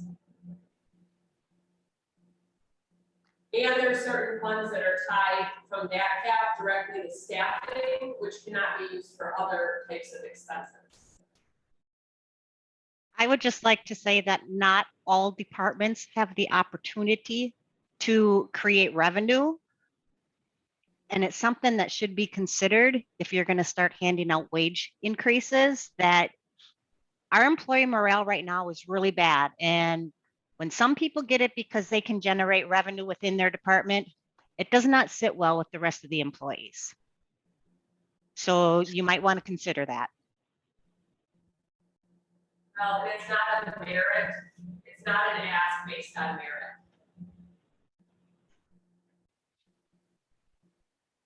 The city of Ashland gave some raises to people that came and asked for raises, and it did adversely affect morale. The city did not have a policy in its handbook that allowed employees to receive greater compensation for work that they did. So it wasn't consistent. It wasn't consistent. Can you speak up? Yeah.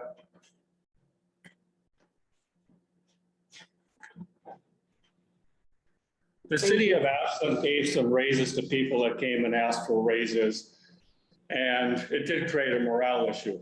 The handbook did not have any language that allowed for employees to receive greater compensation for merit or for other reasons such as bringing in grant money.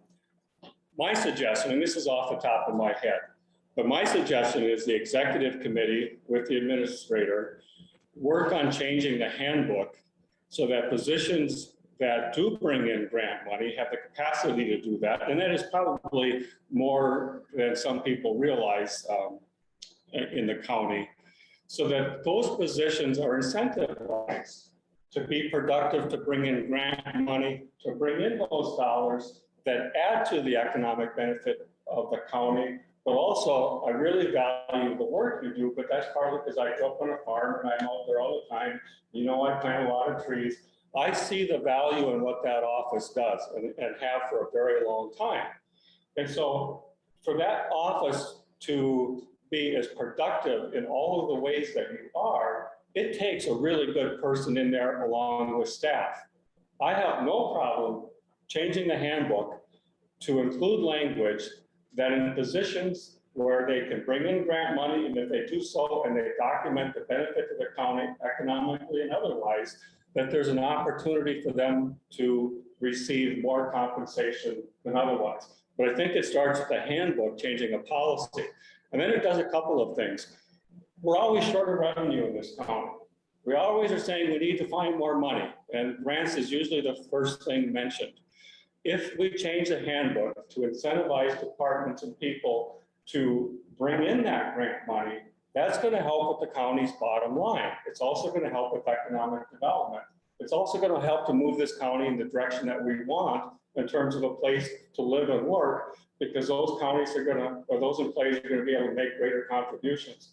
So I fully support changing the handbook and looking for ways to incentivize that. That's also going to help us to attract the best quality candidates that we can to any positions where they can bring in grant money.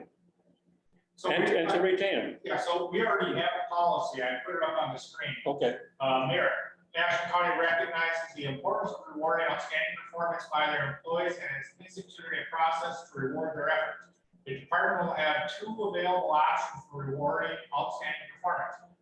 Annual merit increase for outstanding performance, taking on additional duties and responsibilities, completing educational training and certificate requirements, and a bonus one-time payment for outstanding performance on completing a one-time project or grant.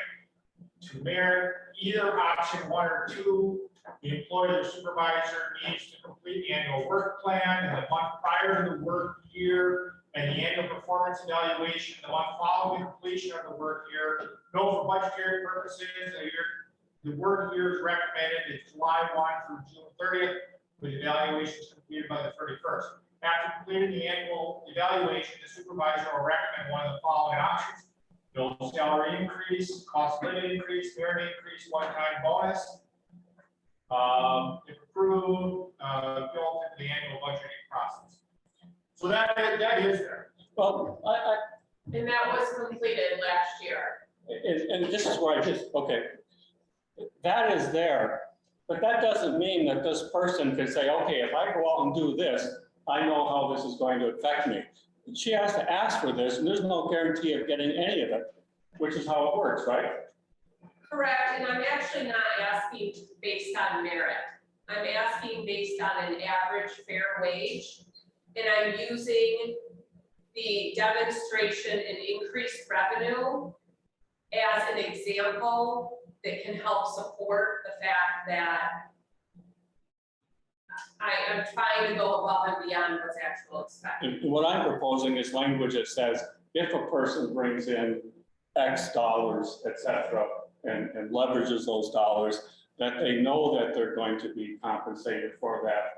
And it's just a matter of, here are the numbers, here are the facts, and then they go out and write those grants, and they're not always successful. But if you're gonna go out, write those grants, manage those grants, and usually, I'm guessing, you put in some extra hours, that's just the way that stuff goes, that you know that there's gonna be some financial reward for that, and it's not gonna be contingent upon someone else saying, yes, we'll give you something, yes or no, that you can plan for that. So Pat, what you're saying is someone in a custodial position or a jailer position or my position, we have no opportunity to get grant money. So we should never be rewarded above and beyond what the finance committee submits for a budget increase for us, a wage increase. You know, I'm going to say something bluntly here. In a conversation 20, 30 years ago, a similar question was asked. And that is, if you want to be in a position where there's more rewards, whether it's just your base salary or opportunities for additional revenue, et cetera, well, then go out and get a degree so that you can hold one of the jobs with that responsibility of those opportunities. Not every position. I do have a degree. I think we need a point of order here.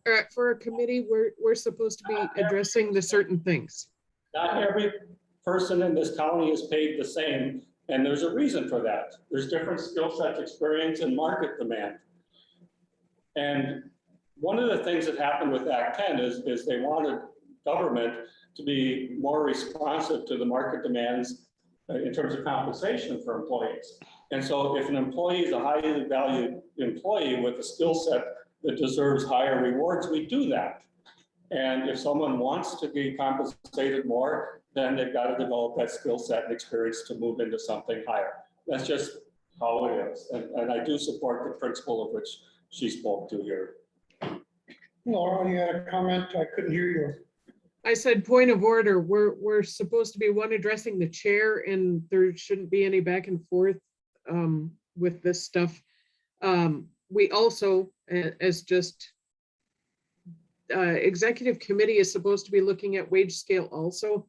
I personally think we should wait on this until we see the budget and have some answers and we see how the implementation or what the plan is for the wage scale.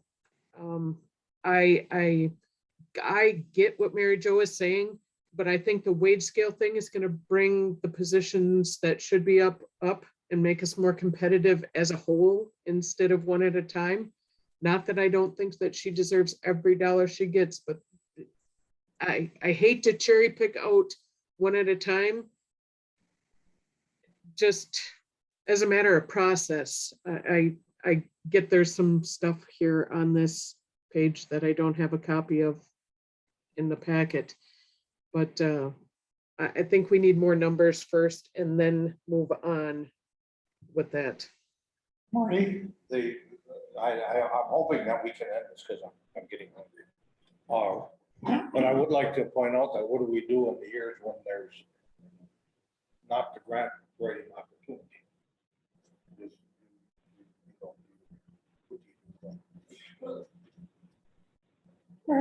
There are some positions with an opportunity to write grants. And when people in departments write extensive grants, it's for the benefit of the institution they work for. But people need an incentive to go through that extra work. And I've written grants and I know everyone you write doesn't get funded. That's how this works. We put a lot of time into that. And right now, given the work that's being done, I mean, you could do a whole lot less and still get your same salary. Or you could go somewhere else and make more money. And so we need to address this issue if we want this county to bring in more grant money. Somehow employees need to receive an incentive for that. I think we need to fine tune that model quite a bit. Well, we need to work on it. Right now, we haven't addressed that unless we start giving merit increases when people go above and beyond in what they sell. That might be the easiest. Pat, I would like to thank you for letting the rest of the employees know what you think of us. You shouldn't misread that. Point of order. Oh, We're supposed to be addressing the chair. All right, is there consensus at the committee that you're going to delay any approval of salaries over 2% increase till the September 21st meeting?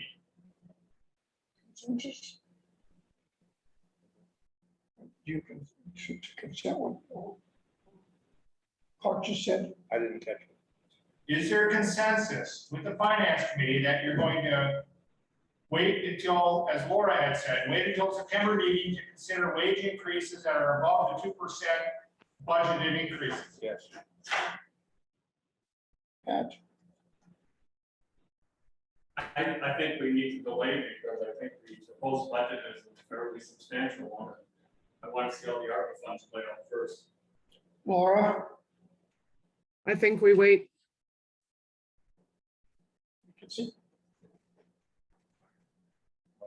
Yes. Okay, could we get, prior to that, could we get some kind of an estimate what that would, dollar wise, what that would amount? Of what? Or the, where you're talking about 2%. You're already building 2% increase in for every position has 2% built into it. Okay. So everybody's getting a raise. It's just on that sheet that I emailed out last night has the people who want more than 2%. So, and so, can we move on, Chair? Investment for you. Yes. Everybody's giving you answers. This is your investment packet. I just wanted to highlight in this packet.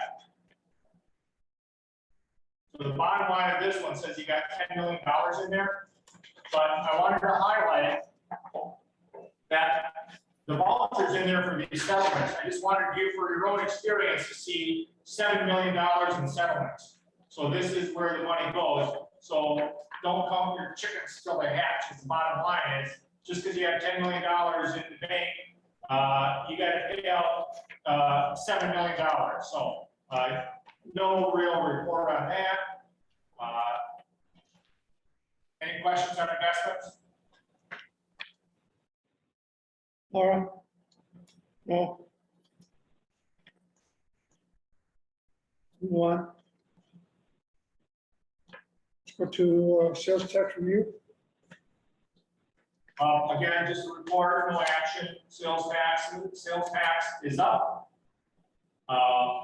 So from a cash perspective, I will just say overall, I am less concerned about you running out of cash because you have an increase of about $150,000 more cash coming in from sales tax. In addition, you had close to $500,000 coming in from your land sales this year. So those are issues which I think are very beneficial, and I'm less concerned about running out of cash next summer.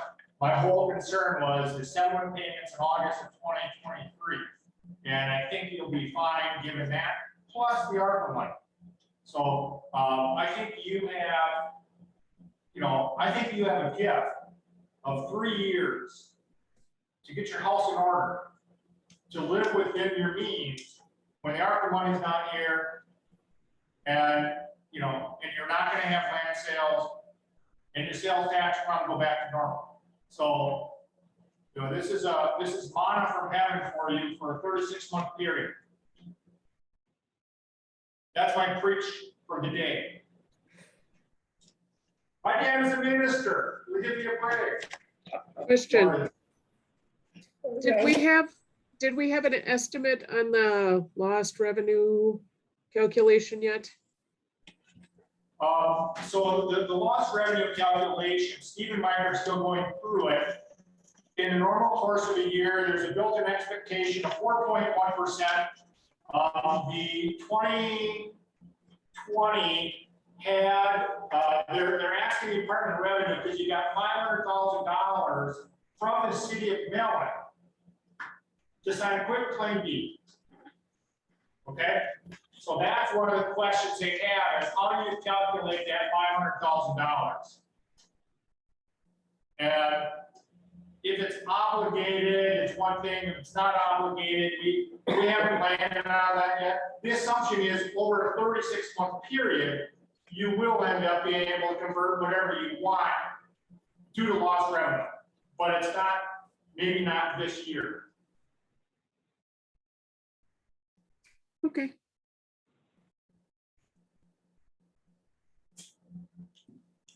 Verbal update? Nothing. Awesome. Good. Next meeting date? 21st of September. As we went through the budget discussions about the timeline, you saw where we have the first part of September getting more firm numbers, especially not only on insurance, but also on shared revenue from the state, which is a big number, in addition to some other smaller computer aids and other things. So I'm anticipating it'll be September 21st for that meeting. Make sure you send me the link so I can dial in from my house in Stillwater and watch you.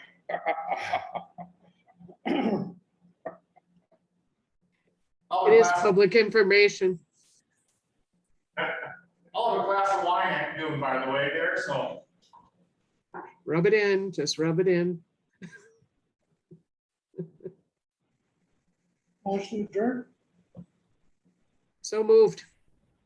Second. Laura, motion's adjourned. Marty seconds. All those in favor, say aye. Aye. Motion carried. Thank you very much. That was a lot of information.